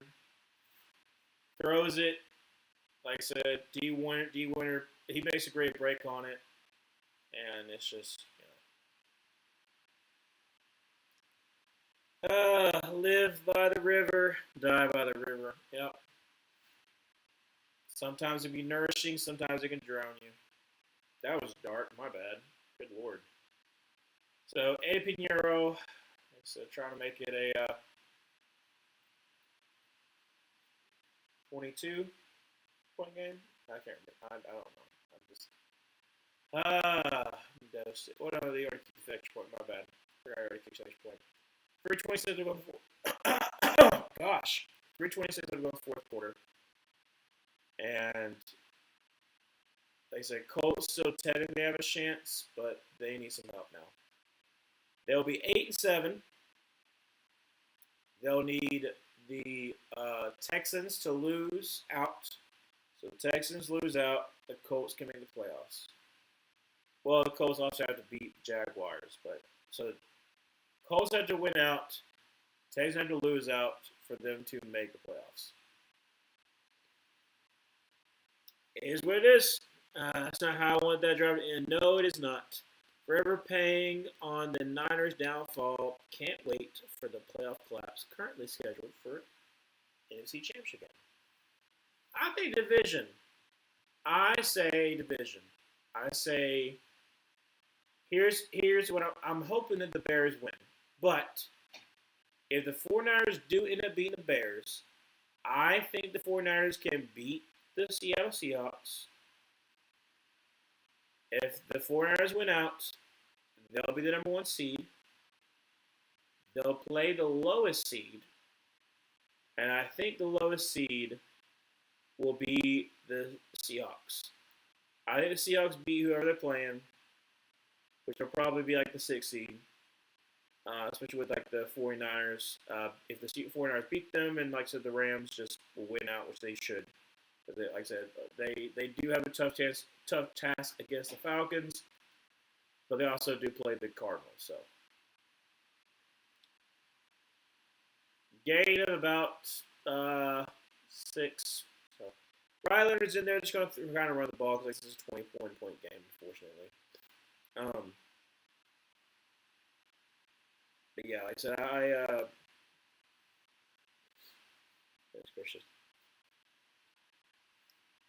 I think the Niners could possibly choke in the divisional.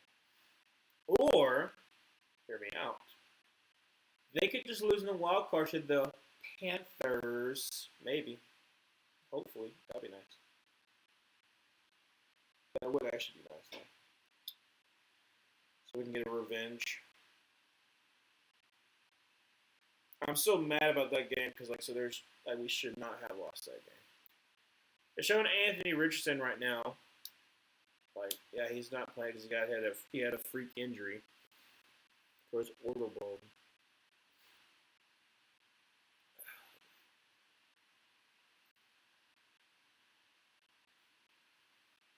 This sucks if you're a Colts fan, man. You had it, man. Back and forth game, your defense just can't get a stop. Sends Malik Cox into motion, and gonna be a toss, set number 31, who is gonna get stonewalled, actually lose a yard. 2-minute warning. It's at 48-27. Oh, just all right. When this game ends, I'm probably gonna go to bed. So I'm gonna try to get out a video tomorrow because I'll have all day to do so. So I'll be able to film, edit it down, hopefully get it out by that night or Christmas Eve morning. Yeah, this is just, man. You wish that it could have been better. You wish it could have been better. But unfortunately, we are handed this. We are handed this platter of crap. That's what it is. It's a platter of crap.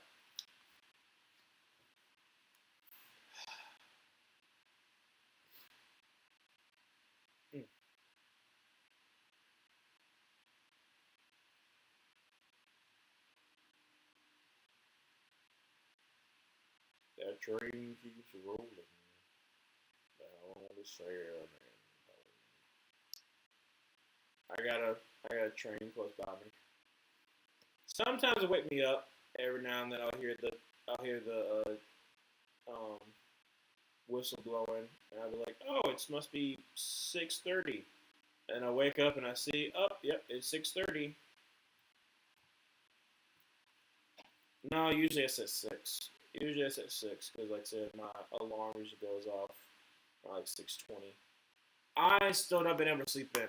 I've tried to. I've tried to sleep in, but my body's like, no, you gotta get prepared for work. So you're not sleeping in.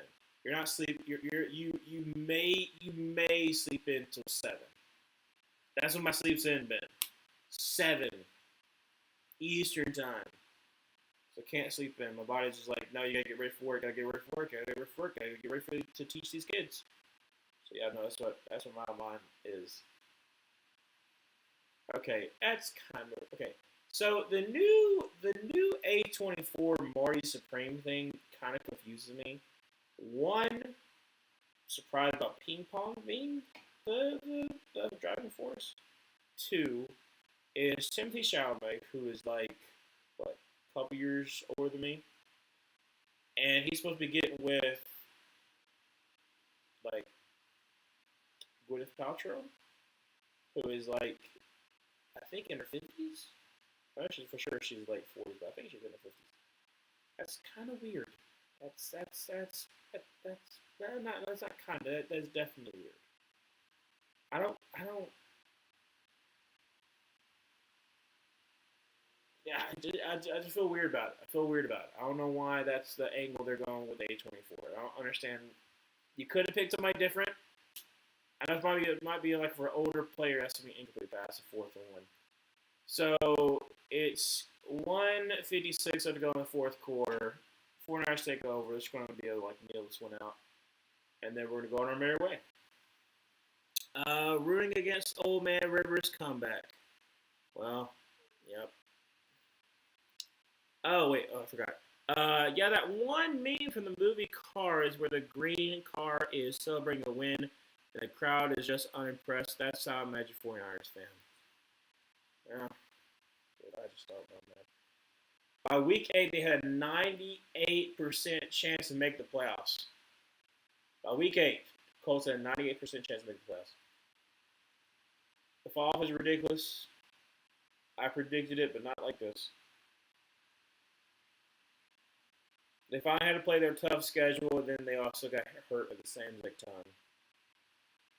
And Mike Jones is the one that's just kneeling it down.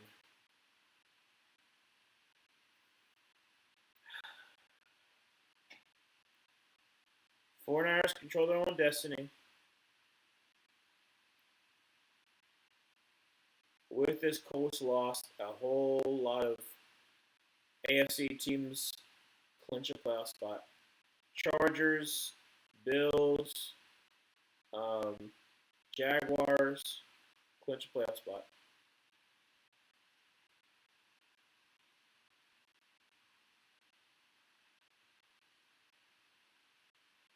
Ridiculous. 50 seconds left to go in the game. 48-27.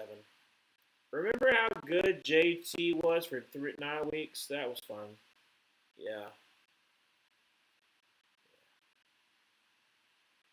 Remember how we thought this was going to be a great tribute to Jim Irsay this whole entire season? And it's falling completely on his face. Completely on his face. Um, yeah. I don't think Chris Ballard's going to get fired. I know there's some Colts fans that want to be fired, but he's going to. But the fact is that you went all in on Daniel Jones this year, and now your payoff is not working out because you, unfortunately for yourself, you have the problem of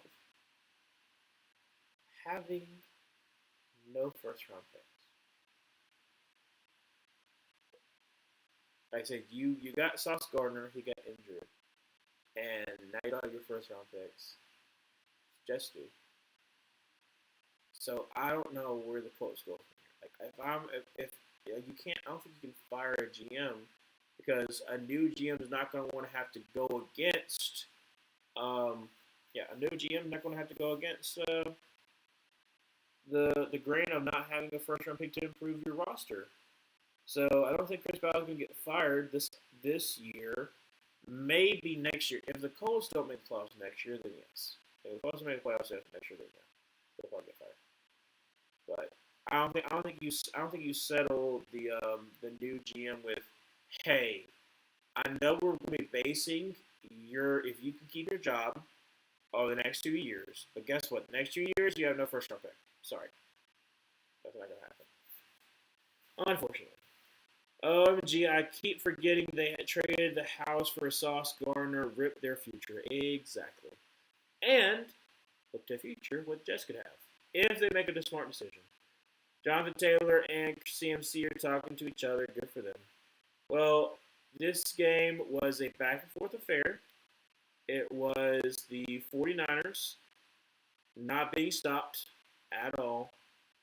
And yeah, I'm getting kind of tired. I'm about to head on to bed. I just, I was hoping for a little more. Unfortunately, we were not given that. But what we were given was a high scoring affair, which is much better than 10-7. I would take this all day, every day before 10-7. All right, Ryan, it's been a blast and a great stream. Hope you and everyone else has a great week. I hope so too. I will see y'all again on Monday for Rams versus Falcons. I think Monday. I'm pretty sure I'm streaming Monday. Yes, I should be back on Monday. But I will see y'all then. I hope y'all have a great week. Have a Merry Christmas. I hope all of our teams win and we have a great time. Um, yeah,